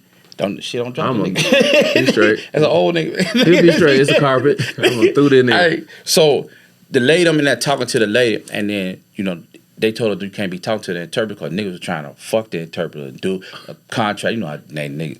Because they were beautiful, because the interpreters used to be dentists and doctors, but the economy collapsed. This is a good job. They work for the government, work for America. So we weren't allowed to talk to them because we were scared to death, because they were kicking niggas out, like, you know, all kind of shit. So I'm sitting there in the vehicle with whoever. She's sitting in there, she was reading the book, and she just started talking to me. And I wasn't really fucking saying nothing, and that when Bill Clinton was going through the shit with Monica Lewinsky, and she said, at some point, she said, your country is stupid. And I got offended because I'm like, bitch, I don't want to be over here fucking helping y'all goddamn ass and shit. You think it smell like old bologna around this motherfucker? I don't even want to be here. She said, your country's stupid. She said, all this going on in the world, and y'all over there worried about blowjobs. Who got a blowjob? I couldn't argue with her. You right. I couldn't argue with it. Like, we stupid. Americans is stupid. We shallow. Like, it's just dumb. The stuff that don't make sense, that's not supposed to be highlighted, is highlighted every day. Yep. Like, and you be sitting there like, what bills are they passing while we arguing about 20 versus 1 and Orlando Brown or some shit? Bruh, it's crazy. And the algorithm is not your friend. Nope. Because it's programming us. To watch this. Yeah, and me and you know, older people know better, but the youngsters, they don't get it. Children don't. It's literally programming human beings. And it decided ain't gonna do nothing but get worse. Oh, absolutely. If you don't detach yourself. Because I don't even look at the phone as like, I don't even watch TV no more. Like, I stopped. Yeah, I watch YouTube mostly. Yeah, I'll be on YouTube. Yeah, I'd be like, why would I watch anything on TV? Because it's all censored anyway. Yeah. But like, I've seen like people whole entire, like, they'll block a page and then they'll just make your algorithm feel good. Yeah. And then you be like, this is your incubator of like your thought right here, and you can't expand it. And then somebody challenged it. Now they're like, oh my God, why would you say that? Yeah. I don't feel safe here. Be like, no, like, you might be saying something stupid and you gotta get checked. Yeah. And people don't want to get checked. And it's crazy because even sometimes, like, if you get checked as a person, you be like, all right, I was tripping. Yeah, I was tripping, you man. need checks and balances. Like you said, it ain't the end of the world. It's not. Yeah, when nigga check you, man, it ain't then. Maybe you need to be checked. Maybe you wrong. Like, you know, like this shit with Mark Lamont Hill and Ish on Joe Budden shit. That's the most entertainment shit. What happened with that? For the longest time, Ish was the smartest person on the fucking thing. Not because he's actually smart, because he talked like he's smart. Oh, using then the Mark right Lamont words. Hill come on there, he a real smart nigga. So you only smart to a real smart nigga come in the room. Like, now so this, because Mark Lamont Hill be checking him, and he should, and it's hilarious. It's very entertaining. I think you gotta have the person that's like the person that's gonna check somebody, because you be saying people just be saying shit. You be like, nigga, that sounds ridiculous. Yeah, that sounds crazy. Like, it sounds so crazy out here. Yeah, I've been in a situation where I had to be that person. I didn't want to be, but I had to be the person to break it. To break, because everybody just letting this shit go. They just letting this nigga talk, and I know he full of shit. But the more you let him go, the more he feel justified, the more he feel validated. He gonna keep going. You gotta say something. Hey, dog, that ain't true. My nigga, that sounds goofy. You know, and then they'll be like, no, but if it's ask 3 people outside of here that you don't know what you just said, and they'll be like, no, that sounds stupid. That sounds stupid as shit, nigga. It's stupid, my brother. It's okay, my brother. It's okay. You got anything new coming up? Like, man, hey man, follow me, man, on Instagram at comedian Marvin H1. I'll be in Jacksonville at the Comedy Zone this Wednesday, June the 4th. My special is coming out. It should be coming out soon. I'm not sure. The fires in LA pushed everything back, so I don't know. Man. But our special is supposed to be coming out. When you shot it? October. Of last year? Mm-hmm. Oh, then that's. I was gonna say that's gonna either come out top of 2026. Yeah. It might be a minute. So, how was the Rita Brent thing? I think what she doing amazing. Is I'm looking at her like, is she doing this all herself? Bro, that shit is amazing. Shout out to Rita Brent. Y'all follow Rita Brent, comedian Rita Brent. Dude, it look like the Tonight Show. Yeah, that's what it gave me. I was like, yeah, we need to do whatever she doing. We need to do that. Man, she got some money, and dude, she packed out all them shows. I'm sure because people, shows was packed, bro. Because like the people she bringing on is amazing. The guest is amazing. I had a great time. It was very professionally ran. I had a great time, man. I like what you read it. Whenever you come to Atlanta, come stop through. We gotta talk about it because what she doing is amazing. Because I be looking at how Hollywood is set up, and I be like, oh, she is. And she in Jackson, Mississippi doing she this. Like, you don't gotta go there. You can build it there and then have people come. You just gotta do it. And a lot of people be scared, like, no, I can't. Like, no, you can do it. It's just you just gotta have the people around you. You gotta have the right people around you. And the mindset, because that looks amazing. Every time I see it. It is. I had a blast. And then what you had to do special, like stand up? Just like I came up there, I did like 7 to 10, and then I got on the couch, and she talked to me and shit like that. That's dope. But I had came the night before when Kerwin Claiborne was there, and I watched it. I was blown away the first night. Then the next night I did it, so it was because I was in town. I'm like 45 minutes. I grew up 45 minutes down the road from where it shot at. But I'm watching her do that. Like, yo, that's something different. And what's so crazy, nigga? She just be airing the interviews. If she air the whole shit, I know it's great. I'm sure she got it packaged up for TV. I'm sure whoever catch that one on a deal is gonna be like, oh yeah, we got, because it's gonna flip it from like, why we keep going to LA and New York again? Yeah, she out of here. She been out of here. It's just like, hey man, because the industry, I don't really, bro. I did the Laughing Skull competition. And you know how you do the different sites? And they had like a night where you're supposed to mingle and stuff. And it was like, well, the people that you need to really talk to have the glow-in-the-dark necklaces on. And they're the people who like, you can get deals from them. And I was like, I knew a couple of them just doing comedy. I'm like, this is weird. This not weird to y'all?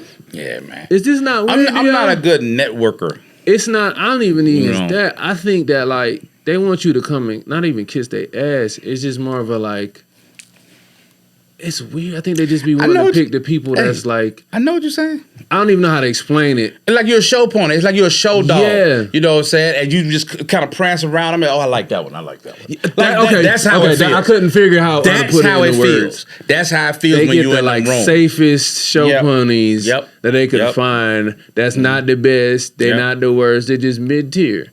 Yep. And I don't feel bad about it because I see like, oh, I don't belong in here. I'm some other shit that they don't know what to do with. Somebody, a comic that you know, just auditioned for Saturday Night Live, and he called some people some former cast members, and they told me, they said when they had them auditions period in Hollywood, they already know what they're looking for. Yep. You just there as filler. You have no chance. They already know we looking for a type. We looking for a guy 6'1". He gotta have big ears and it's. They already know what they're looking for, man. It's all a game. It's a game, bro. Man, so when you go in there, you be around these people, you want to make the biggest impression. So hopefully somebody will remember you. That's and then be like, no, that's stupid because y'all not going to remember because y'all already know who y'all want. Yep. And it's like, and it was crazy. I was doing the shows and it was like, man, I've seen people that's ripped every night and not get a deal. I'm like, okay. And then I was like, at a certain point, like, man, this ain't even about this. Just at this point, y'all ain't paying nobody. Yeah. Y'all ain't doing none of this. I'm just about to have fun. This is a regular day of stand up to me. Hey, my nigga, welcome to my world. And I just be like, this is because like I just be watching like, oh, and I understand the blacks. They only get one type of black, and then the other type of blacks just got to figure it out. Yeah. And it's crazy to see because you don't want to feel like a hater. Yeah. But it's like, oh, I get it. Yeah. This is the black y'all want be to safe. push upon everybody. You gotta be safe. And if you gotta, I don't want to offend nobody, but you gotta be safe or you gotta be a spectacle. You see that on the you gotta be on the other end of the spectrum. For them on that side to fuck with you, you gotta be safe or a spectacle. And like when I say a spectacle, it gotta be like, all right, nigga, what are we doing? Spectacle. Yeah. That's what it is. You gotta be a train wreck, like on drugs all the time type spectacle. And then you be like, I'm not that, but I'm definitely not. I'm definitely can't do that because I'm not. I'm whatever that is. Y'all be picking this. I get it. Yep. You gotta be safe for a spectacle, man. And safe is so crazy. It's like I get it, but it's just like what is safe though? Safe is what it depends on who the crowd you perform for. Was it safe? You know what I'm saying? Because I get people in my audience, man. Sometimes, and I be like, "You like me? Yep. You like me? Oh, thank you. But I be like, wow, I wouldn't have thought that. My shit be the opposite. It'd be like what I think that people fuck with, then be like, oh, it'd be like the people that like that be mostly go to church and be like super high rollers or just holy rollers, and then you be like, oh, it's because you don't get this actual what I'm talking about in real life. You get safe, you got a HR, you used to HR talk and rhetoric. You don't want that. And I understand that. I'm like, oh, I get it. And that's most of the United States of America. Yeah. Yep. It's you trying to figure out your audience. This whole thing trying to figure out your audience is crazy as hell. It's wild. But that's why I went through a transition to where I don't do combat comedy no more. Because it ain't doing nothing for me, man. It just go to it Trap ain't City doing Cafe. Nothing. I did Trap City. I did well there. But it's like I'm not gonna travel. No, and to do that. No. But before COVID, I was. Because I would look at my calendar and I would panic. If it had holes in it, it need to be filled. It need to be filled. Because I'm not doing my due diligence, not filled. And then COVID, I was like, man, that shit ain't doing nothing for me. Nope. And that little piece of money ain't all that. I'm not going to travel for that. That little piece of money, correct. Nigga, I'm not fit to do that. That was the first time I had to check that. I was like, wait, hold up. Y'all paying for everything? And I get paid a nice little comma, and it's a comma in my check. Oh, bro! Once I saw that, I was like, okay, I gotta refigure my life out because once I saw this, I'm like, I mean I'm good enough for that, but it mean I gotta build my audience up so I could just do that for myself, and I don't have to have a company reach out or X, Y, which is good to do, but even still, it's just like, damn, I tell niggas all the time, Atlanta, because what's the Meccas? You got New York, Boston, Atlanta. And LA, and then Austin is in my mind. I don't see LA as I just know that's the industry. A lot of them out there. They go out there to make it. But in Atlanta, to keep your sword sharp, you can do laps in the city. So many. Why would I travel to do that? I don't give a damn. I mean, I can turn down some money, because this little Sugarfoot on the phone, little forklift nip. You know what I'm saying? Got a show. This is not professional. I already know what I'm walking into. I don't want to do that. A fucking pit bull. Yeah, they don't want to battle rap. They don't want to do that. You know what I'm saying? Like, I already know, bro. Yeah, I've been doing this long enough. I did all that before. But I just hit the point like, all right, man, I got to go ahead and tap these corporate people real quick. Go ahead and do this because they will. How much is it? Like, no, can you do it for this? Like, I'm not finna. This is my rate. I'm not finna do all of this. Bro. I'm not finna argue with you. I'm not. I will gladly hang this phone up. Yeah, like I'm not finna. Cause y'all be thinking that cause, well, you ain't this person. I'm like, yeah, that's cool. That's cause you can't afford that person. I get it. But you're not gonna be able to just give me I ain't never heard of you, nigga. I ain't never heard of you. Bro, facts. And you in Knoxville, Tennessee. Yeah, nigga, I don't know if you up and up with the money. I don't know you, dog. Like, you know what I'm saying? Man, I've been getting hit with the, like, this is how I realize in certain comments I can't really mess with when I got a show and so. This how much you gonna get. We gonna split the door. Cool. How many tickets? You know, you start doing the math. And then you be like, all right, so are you covering this? I'm covering X, Y, Z for the hotel. All right, send the deposit. A week go by. Send the deposit. Another week go by. Third week. It's a month. It's 3 weeks left to the show. Hey, bro, I got to book my hotel. What we doing? Oh, man, and this girl hit me with the, I got cancer. I'm like, oh, I'm not going. What are we doing? What does cancer have to do with my money? Nothing. There's a grimy game out here, man. This is not for the week. Bro, every day I be telling people that, and they be looking online like, man, you doing great. Like, yeah, I get it. Nigga might fight for my life, bro. Yeah, every day. And it was crazy. So, both they actually think I've been doing comedy longer than what I have. And I started like in 2002, but for a long stretch, I'm still active duty. So I was doing like, I go a whole year because of the diplomas and shit like that. So I don't never consider that. I really consider myself like 2009, 2010 start. So, but it's like motherfuckers be talking to me like I'm on. Like, nigga, take me on the road. Nigga, I ain't got no money to pay you, nigga. I'm fucking doing a door deal myself, my nigga. Like, I'm trying to figure this thing out myself. It ain't what you think. Yeah. And they be thinking it look good. If the pictures come out and the clips come out, it look immaculate. But niggas is out here trying to make more of it. Now, I did a lot, and I'm proud of what I did. But my money ain't matching the effort yet. Man, yeah. So I'm still out here. So that's what I'm with it. Yeah. It's the money, man. My mama be like, well, you need to, my mama don't understand this at all. She be like, well, you need to do better business. I'm like, no, it's not about that. Yeah. Now, if niggas was packing these seats out, you would, nigga, there's no business for packing seats. Niggas will tell you. And I make good money. I make everything. decent money, but it's just that, It is what it is sometimes. You be having to take them. You might take it this week. Your merch don't come in. Now you be like, oh, damn. bro, I'm out here doing door deals. And I'm out here doing it by myself. I ain't got no manager. I ain't got no agent. I'm doing it by myself. And that's crazy because I've been asking people, like, what do you do after you hit to a point where, like, bro, how do I get to the venue? You just got to email them and call them and get a date and get yourself there and then promote it. Because they're not going to promote it at all. Nope. They're not going to do nothing for you, providing the venue. That's it. You know what I'm saying? All that. You funny, man. That shit. Come that ain't see niggas. That ain't no currency. No more than what is a man, let me know you come to my city. Nigga, I was there yesterday. And they be like, man, you should have said something about it. Nigga, man, you on my page every day. I see you on my page. I got all these flyers on my page. Man. Don't tell me that, dog. Like, yeah. That shit be pissing me off. And I be like, yeah, or you get somebody that be like, bro, the club wants somebody that's going to pack something out because somebody didn't do X, Y, Z this month. I'm like, bro, I get it.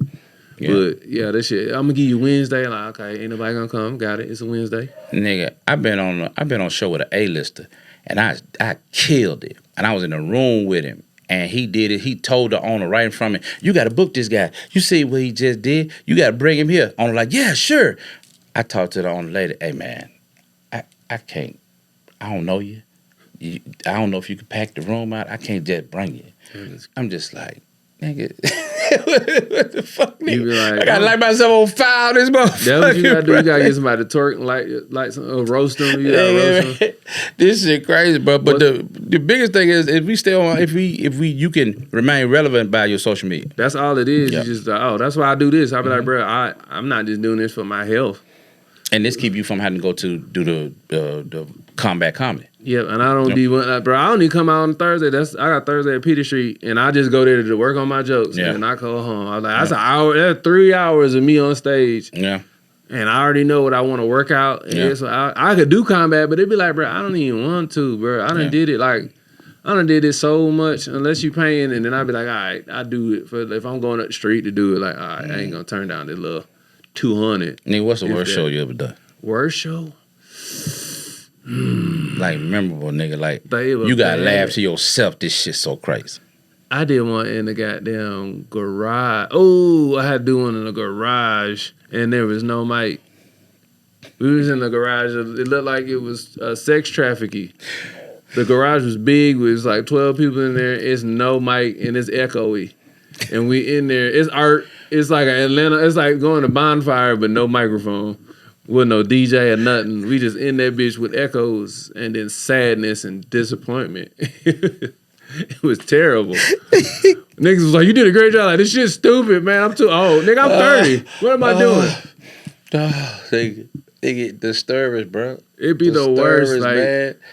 Yeah, I probably think the worst shit that ever happened to me, like, there was a dude, he was military retired officer. He from a little bitty town up in North Mississippi. I don't know where Carlo from, but up there. Like a little bitty town off in the woods. So he booked me because he trying to, hometown boy does good. So now he retired from the military. He want to come back to his hometown, start bringing some entertainment. He want to get in the entertainment. So he booked me to go do this little joint shit. I ain't know it was that when he booked me. So nigga, I'm riding. First of all, it seemed like I'm riding almost an hour from a hotel, but that's civilization. So it's like where he at. Nigga, so I got to a certain point, turn off. I'm from Mississippi. You from a small town, you understand this. Nigga, you turn off certain road, it's like you in a movie, man. This shit, and now I ain't got no cell phone service. You in Sinners. Nigga. That's what it looked like. So I'm riding. I ended up getting to this little part where the judge on there, and he had told me when I was getting cell, I could barely. He said, "Hey man, just keep driving. You good? You gonna run right into it." I bullshit you not on my mom and my daddy grave. I got to a certain point on that road. It was a school desk sitting there. When they had a jug joint, that's where the man take your money at. I bullshit you not. It's in the middle of the night. It's a school desk right here. What? What? And so when the cars come, you just hand him the money, and then you pull up in there and park. Bro, I pull up in there, it look like Harpo joint. I'm like, you got to be bullshitting me, bro. And it wasn't no car. It was a couple car. That was the staff. So this shit like some shit. I'm like, fuck this, man. So I already had my deposit, but I'm going in there. And my dad used to be an exterminator. So, and I used to have to go with him. So, really, I'm not bullshit. If I go in the house and it's infested with roaches, I can smell it. Oh yeah, you know what I can smell it. It's a pungent. It's a weird type of smell when you got roaches in the wall and there's roaches smell everywhere. So nigga, I got in there and I just smelled that. And they was back there cooking chicken and cooking shit. Asked me if I want something to eat. I was hungry. I like, nah, I'm good. No, I'm good. I ain't want. And then I kept going outside and it was a little bit chilly. So he kept coming. No, man, you come here. Nah, I'm doing good. I had like I was on the phone, but I couldn't even get no service. And then. And they gonna ask me, hey man, so you just wanna go up there and say, no, nigga, ain't nobody in there but the staff. What is you doing? You trying to flex? No. You know what I'm saying? And so that mom said, he gonna say, well, I'm just gonna let you keep the deposit. Nigga, you gonna let me keep it. You already gave it to me. Nigga, you ain't getting it back. What the fuck is wrong with you? But that was one of the craziest shit man. I ever seen, man. It was like Santa's, nigga. That shit sound bad. I had another one. I was in Mississippi. I was in Biloxi, Mississippi. In this little Celtic, little Irish tavern. Nigga, we walked in. It's you know how them dive bars be? Yeah. It'd be like, it was nothing but dollar bills, like on the ceilings, just okay. Walk in, me and my homeboys, we from Atlanta, so we just drove up there. Man, the lady in a Jim Brown jersey and capris came up to me and was like, hey, can I talk to you? I'm thinking, these niggas offended her. We just got in here 2 minutes and these women want to ask me about my friends. They're like, I ain't never seen nobody as black as you. Can I suck your dick? And I was like, I kind of was like, it gets real out there. What? I played all like, he did later. And she was like, nah, I'm serious. And I'm like, oh, she's serious. Show going. Show is terrible. A wedding party comes in. It's a white dude in a fedora who apparently at the time drunk. One of my homeboys on stage, and he talking about gay people. And he had, the nigga was drunk, came on stage and mooned my homeboy, white man, booty cheeks out. And he was like, hey, you better put that up. He's like, if you in Atlanta, one of them gay niggas would have fucked you. He was like, and I would have loved it. Nigga, we sitting there like, what is going on right now? What the fuck is this, son? Bro, I'm like, yo, get us out of here. Long story short, my homeboy take the lady who was with it was only 3 black women. And the black lady who asked me about my dick. Yeah. He was like, man, we should go to the hotel with them. I'm like, man, the lady like 50. I'm like 26. I'm like, bro, we in Mississippi. What's the worst that's gonna happen? Nigga, we playing cards. She is throwing the coochie at me out loud in front of everybody. You ready for your appointment? I'm over there like, dog. She's saying this shit out loud in front of everybody. That was a silverback chicken head, boy. Oh boy, she is built awful. Oh my God. We sitting there playing cards and they telling us about their life. The girl was like, yeah. She was like, I had to take my sheets back. I'm sleeping, me and my daughter on bunk beds. I got her a king size mattress on her queen size futon. And then I'm sitting there like, what are we doing here? Then later again, hey, so you ready for your appointment in the bathroom? When I tell you, I took the slowest walk. You ever seen a nigga get strike out and he take the walk to the dugout slow and I took the slowest walk. Nigga, I sauntered my ass gingerly to this bathroom. Lady started taking coins out of her titties and putting them on the back of the toilet. God. She started giving me mouth stuff and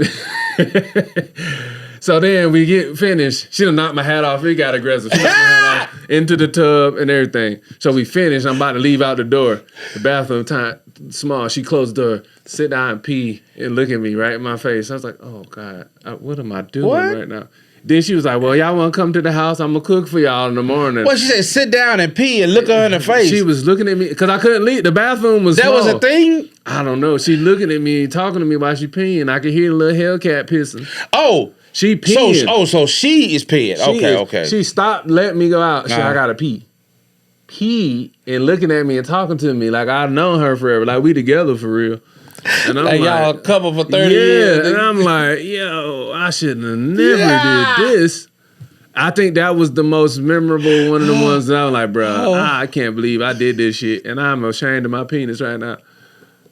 But the niggas that know who know. Hey, man, it stirs, man. A roll stirs, boy. I seen the homeboy shit on himself. He got too drunk, and I walked in on him and doodled on himself. And it's fecal matter because he shitted in the shower, and then he shitted from the shower, stumbled to the toilet. He a comedian? Yeah. Oh no. And he was on the back of the toilet seat. He was sitting down like this. You never seen niggas? This the toilet seat. This nigga straddled. This nigga sitting shit the wrong way. Butt naked. This nigga is butthole naked. Doo-doo everywhere. There's shit everywhere, bro. And he looked up at me when I opened the door, and he was like, y'all not my friends. I'm like, nigga. Hey, man, with the camera going, you got to tell me when. Bro, I'm going to tell you, once you know it, you're going to laugh your ass off too. But man, dog. We was like, that's how I knew, like, bro, you need to get your life together, bro. Because if you done drank this much, you shit in the shower and shit. Yeah. It was like little bloop, bloop, bloop, bloop, bloop, like watching little ducklets. Nigga. Gay goose shit. But you know, you like shitting on yourself when you grown that's traumatic. You gotta go see a therapist if you do that. Like, I get if you sick, everybody been sick, went to fart, a little bit of squirt come out. Sometimes it happens when you sick. I was at a house party and them niggas ain't want nobody shitting in the bathroom. They made a announcement, and if a nigga went in there and stayed in there too long, they were clowning that nigga. I had to shit. I said, I'm gonna try to make it back to the house. Nigga. Them goddamn squirrels came running out my ass, nigga. It had me sitting 2 feet high in the saddle, bro. Up in the goddamn car shitty. I was so embarrassed with my grown ass dog. I'm like, nigga, I ain't finna go home with shit on me. I gotta figure this out, nigga. I pull into the park and just sit there, man. When you shit on yourself, everything get quiet. I just sit there in the park. It just look like everything going in slow motion. The butterfly, the birds is in slow motion. Is that nighttime? I was like, nigga, it's daytime. We're cookout. We was at a cookout. So, nigga, I'm sitting there. I'm like, nigga, how the fuck what I'm gonna do? I say, I got to get this shit off. I can't go home. To my wife, man, this shit on me, man. I'm too grown for this. So I said, okay, I got a sock. I'm going to take my sock. So I said, all right. So I walk cowboy style off into the woods and shit.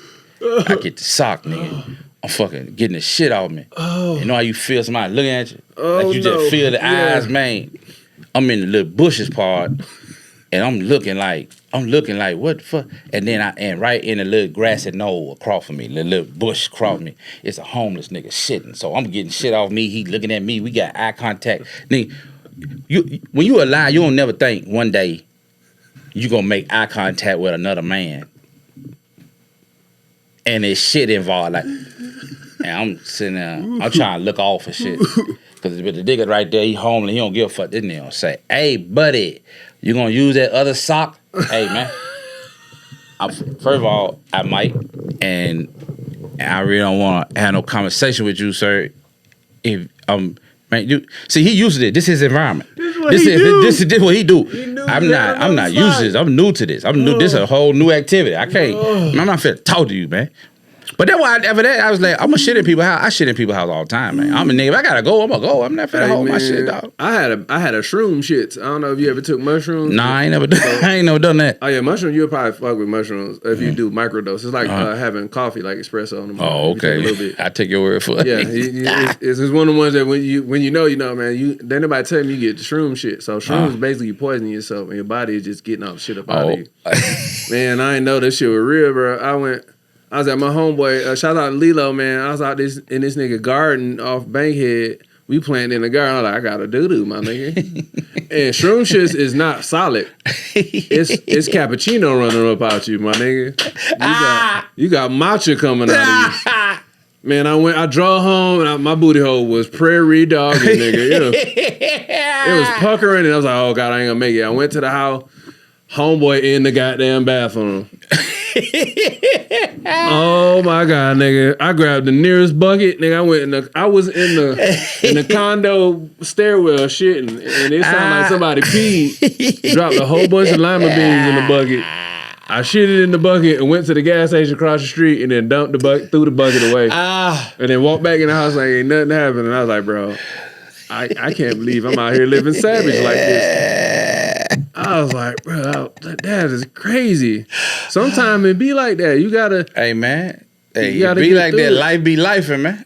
Life be lifing, and you gotta get through that shit. 'Cause boy, I almost had shit. Boy, cappuccino at that. Oh my God. It wasn't even solid. It'd have been rolling out God. in my shoe. My sock would have been moist. Nigga. I'm not ready for that. I would have been able to. I had to call my mama and be like, "Mom, I need to get my life together. 'Cause I'm living wrong right now. I be kissing people's daughters in the mouth. What am I doing?" You start thinking of shit. Nigga, the whole time I said, "Nigga, you are a supervisor on your job. You are a supervisor. You supervise men. You are a leader of men."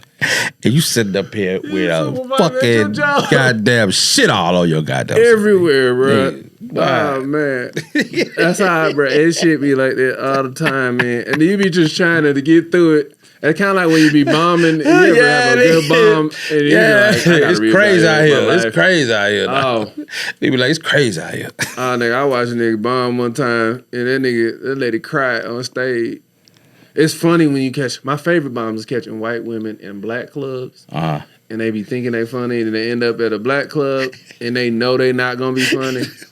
Bro, I saw this shit happen at the Punchline one time. That white girl hosting, and apparently the algorithm and whoever came was mostly black people. Oh my God! She walked by as they called her. You know how the Punchline do? The Punchline. Yeah. And they called her to the stage. She's like, "Hey guys, laugh at my jokes for me, please."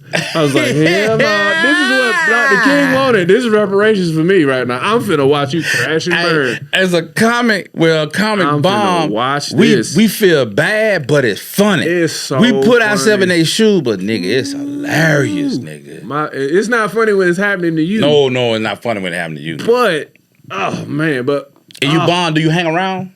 Hell no, I'm going home. I don't need that juju. Yeah. I don't need a nigga to remind me what I just did.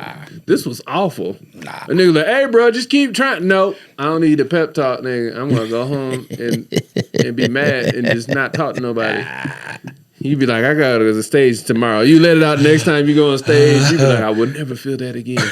That's why niggas be so good at comedy in Atlanta. You don't want to die. Yeah, you don't want to die. Bro, that dying in front of black people is the worst. You got 30 seconds here. Oh, you definitely got 30 seconds, nigga. It's some dudes from LA came down there. Like, bro, we did Trap City Cafe. And they was like, we don't understand. Like, do they want you to roast? I'm like, no, nigga, they want you to immediately start going. Immediately be funny. There is no set up premise joke. No, nigga, go. Whatever you thought was funny, fuck that shit. Yeah, nigga, fuck that shit. Hey, how's it going, Bob? Nice jacket you got on, nigga. Nah, none of that small talk shit. It's gonna be like, try again in the front, and you gonna be like, oh, this bitch said something to me. And then what's crazy is Atlanta is way softer than it used to be. And I heard, bro, nigga. When niggas told me they had dogs in the club and BMF was in the club, I'm like, oh yeah, niggas couldn't survive. Like, them first informative years when you be trying, break your spirit. Nigga, I used to come through Atlanta. I was living in South Carolina. I used to come through Atlanta, and I stop here and like hit a room or whatever. Man, I remember going to fucking Uptown, and Nard was hosting, and the way Nard was doing them, I was like, bro, I ain't never getting up there. Yeah, because he was wrangling pit bulls. Never getting up there, man. Nard and was brutal. It was brutal, nigga. So I got a lot of respect for people who came up in the Atlanta scene back in the day. Man. Bro, I got a lot of respect for them. Bro, like, I be like, I don't know what y'all was doing, bro. Because I seen niggas at the old Uptown maybe like 8, 9 years. This was right when Carlos was becoming Carlos. I saw him host one time, and this nigga had everybody in that bit crying. There was 10 people in the...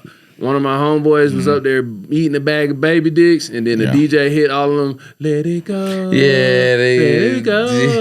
Yeah. Then it was like, gone. Oh my God, bro. I was like, I want everyone to bomb in front of y'all. Y'all got a playlist for niggas to bomb. Playlist for niggas to bomb, dog. It was brutal, like, man. Once you see that, you be like, nah, I can't do this. I gotta go up here with everything I got every time. A lot of people switch their ideas after bombing in Atlanta, man. At Uptown, even the new, you still can bomb at Uptown too. Like if you come, I feel like a lot of people that come from LA will bomb at Uptown. Yeah. Just because they used to like the politeness of LA. Cause you did Chocolate City? No, I haven't done it. Oh, Chocolate Sunday, I'm sorry. So no, I haven't. Is it? To me, I feel like anything in LA is a layup in my mind. That is definitely a layup. Oh, that is definitely a layup. Once I did the Cab on stage, I was like, this is the Laughing Skull, but for niggas. Yeah. And once I understood it, like, that's why they be looking at us crazy when we come out of town to LA. Then I did Chocolate Sundays when my opening joke hit like a closer. I like, okay, strap in, niggas. Now I'm about to go fucking pow, pow, pow, pow, pow, pow, pow. And that's all you got to do. Yep. 7 minutes of hot, straight AK-47 to your face is stranglehold shit. Like, I'm like, oh my God, this.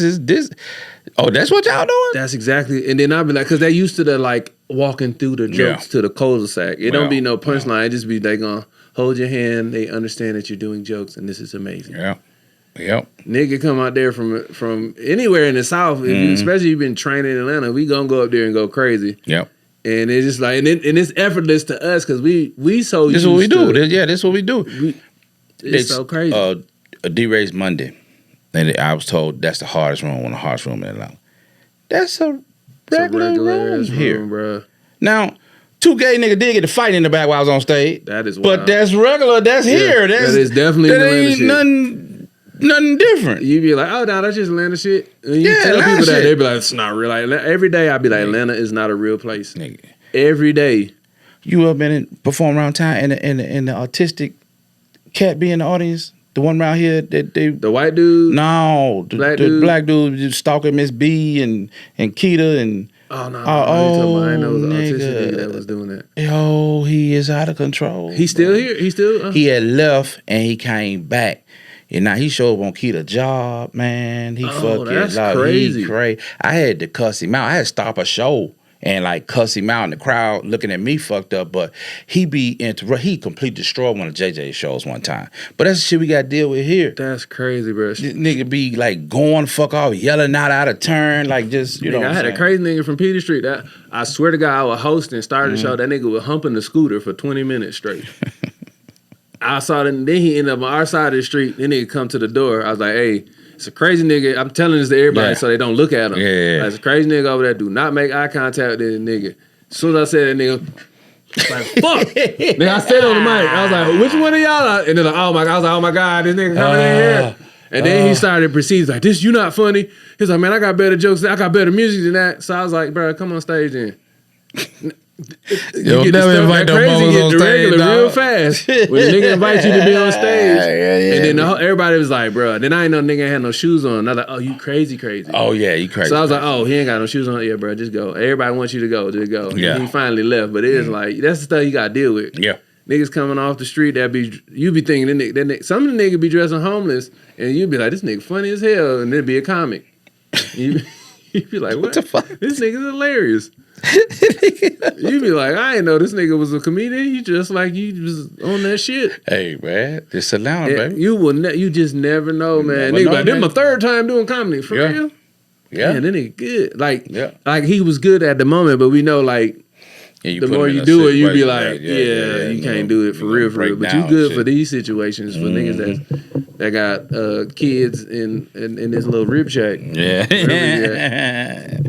Have you had like hood shows? I be doing a lot of hood shows, just a lot of 420 friendly shows. Cause you know it's damn near legal. You know you can get a medical card now. Yeah, in Georgia. I did not know that. You get a medical card. Shit, most places in the South now, right? I don't know, but I know I did a show the other day. And niggas was like, you get your medical cards? Like, wait a second. Nigga, we got medical cards now? Yeah. So I'm like, we like a year and a half away from this shit being legal down here. I mean, I did shows at 420 friendly, yep. I did some on Bankhead. Nigga, we was supposed Creflo shows is that. Yeah. Them shows, but I did that show 420, and that shit be packed. And you just like, that first hour, he just wrangling niggas to shut up. And then it's like, all right, y'all gotta go on stage. I'm like, I fuck with this, but genuinely. Nigga, you just can't bring a nigga up. Nigga, like, you gotta do something, nigga. You be like, nigga, I just finished a real show with people that paid. But that's why I don't do colleges. Okay, I can see why you. That's why I don't do college, because the last college I did was Alabama State. And I'm on there with, oh man, I can't remember. Rev Mo Money, my man. With backstage with Janet Dollar on Deontay. So I think Deontay went to school there. There was another youngster from Alabama. DeAnthony. That's right, DeAnthony. And then Special K was hosting. I was headlining. I'm thinking it's the alumni. Oh, no, because Megan Thee Stallion and the baby gonna be there. So I'm thinking, okay, this is the alumni. Now I get in at 2,000 students. So nigga, it was going good at first, man. And then a youngster, cause D'Anthony was killing him, cause he from there. He went to school there, so he told me the campus. He killed him. The next nigga come up, he said something, and they start getting their keys, start blowing that nigga like going on. So Special K come out, and then Special K start making fun of their majors, and I guess they had about enough of that nigga. So that motherfucker, one of them niggas way up in the rapper stood up and said, "Get your bitch ass off stage." Yeah, that song about Alabama. So Special K was all about Special K, huh? All right, y'all ready for your headline? I'm in the back like, nigga, come on, dog. Like say something, dog. You gotta hit him back. You gotta say something, bro. They're gonna carry that energy on over to you. Oh my God, dog. I get up there and I'm going good for about that. I had to do like 30. I was doing good that first 15 minutes. Man, I'm talking about security guard, talking about the vid they laughed at that, and my stupid ass. Oh, I got them now. I'm gonna start doing material. They don't want none of that shit. Nigga, they ain't want none of it, nigga. None of it, bro. This goddamn girl in the front row, I can see her going in her pocket for her keys. I like, hey, I got one more joke.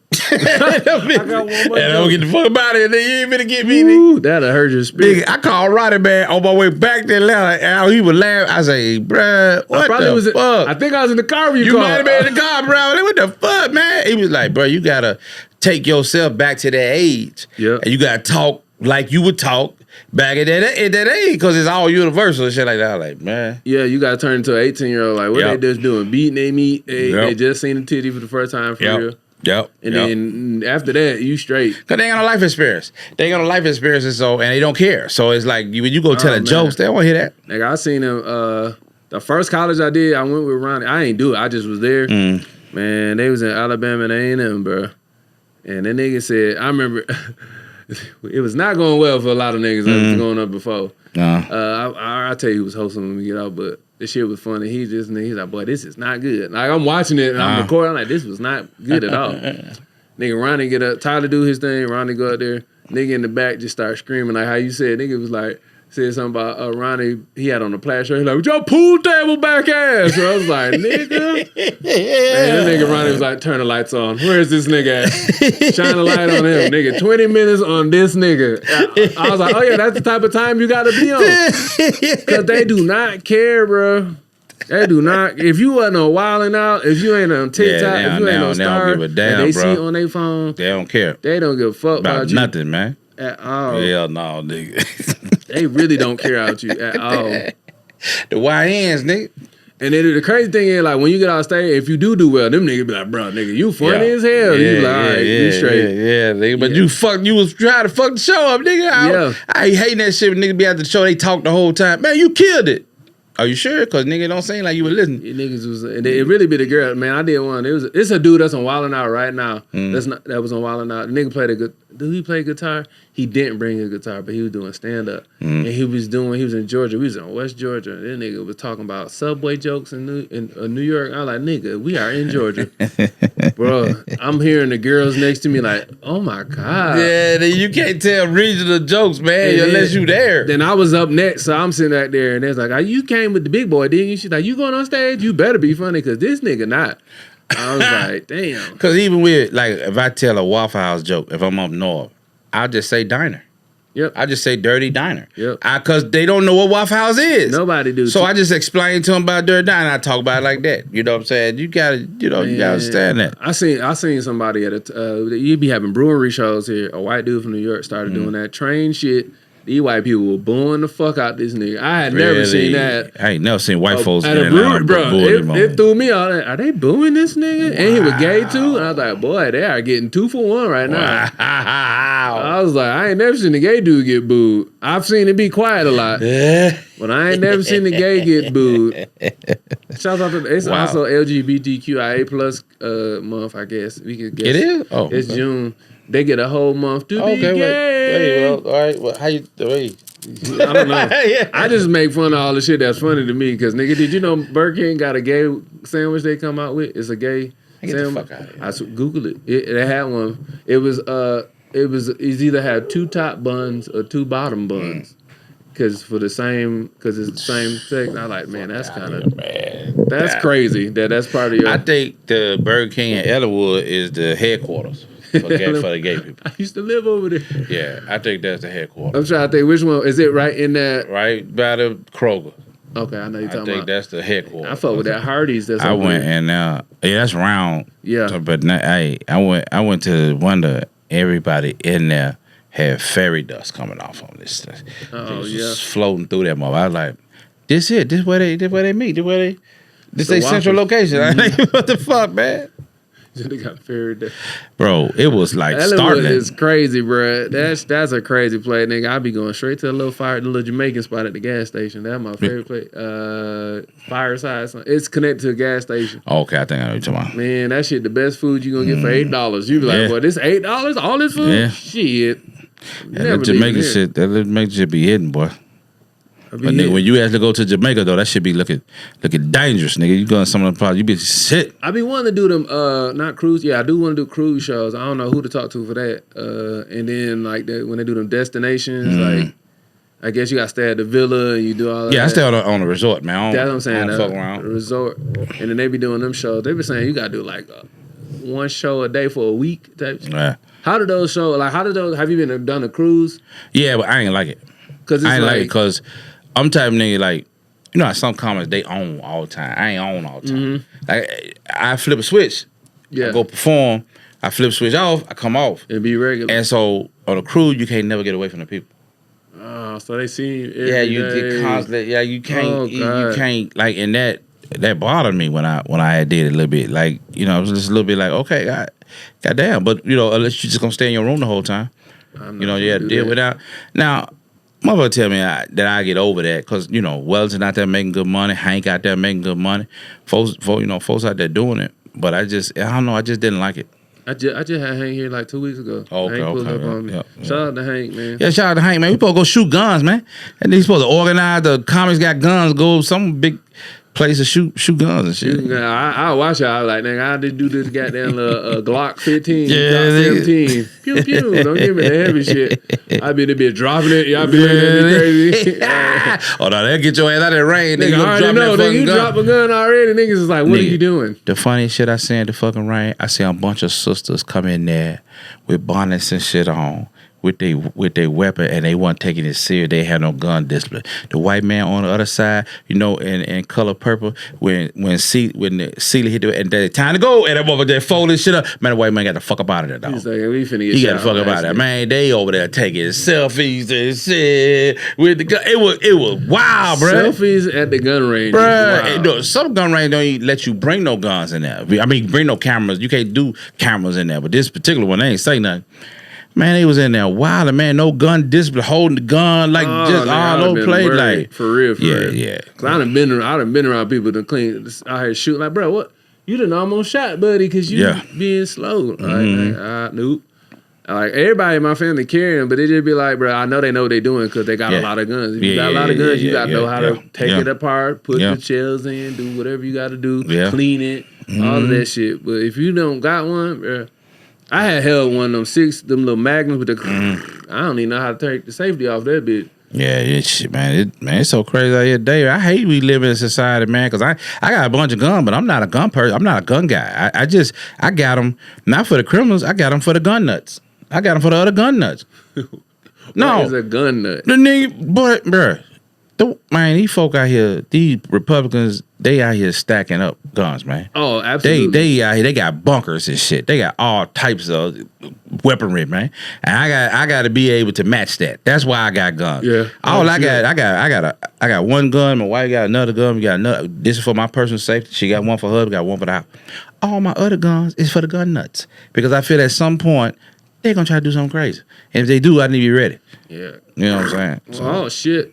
They're shooting at us, honey. Boy. Can't go in the colored yard. Man, look, hey, you know, I hear people all the time, I'm ready for the race war. You're not ready for that. Niggas don't be ready. You ain't ready for that. You know, black folks you ain't got no gun discipline and you got a couple of rifles and two pistols. But what you gonna do? You ain't got but two hands. Yep. What you finna do? What you can do is get yourselves together to defend your house, defend your property. You ain't finna go out there and offensively do nothing. Mm-hmm. It's all about defense. Yeah, all about defense. So, you know what I'm saying? Yeah, I don't know how, bro. Sometimes I be hearing niggas like, bro, I got my switch on, like, bro, you only, okay. You video game shooting. Yeah. You ain't real life like know what to do. Cause like even with me, I had to take a gun course. I'm like, bro, I ain't even know none of this about guns. Yeah. And I be around there. I just be like, all right, they got them. Well, I need them. Yeah. But like I shoot it. I just let me know how to shoot, aim and fire. I hate we live in a world where I ain't no, I'm not no gun nut like that, man. I just, I just have my necessity. I feel like, but. You ready to? I gotta take this man out to doo-doo. I know you gotta doo-doo. But this has been great, man. Make sure y'all like and subscribe, man. Please do. And let them know where they can follow you at one more time. Hey, man, get at me at Comedian Marvin H1 on Instagram, man. Comedian Marvin H on TikTok and Marvin Hunter on Facebook. Mess with your boy. Yo, we did this one and we captured it. Pussy. Yes.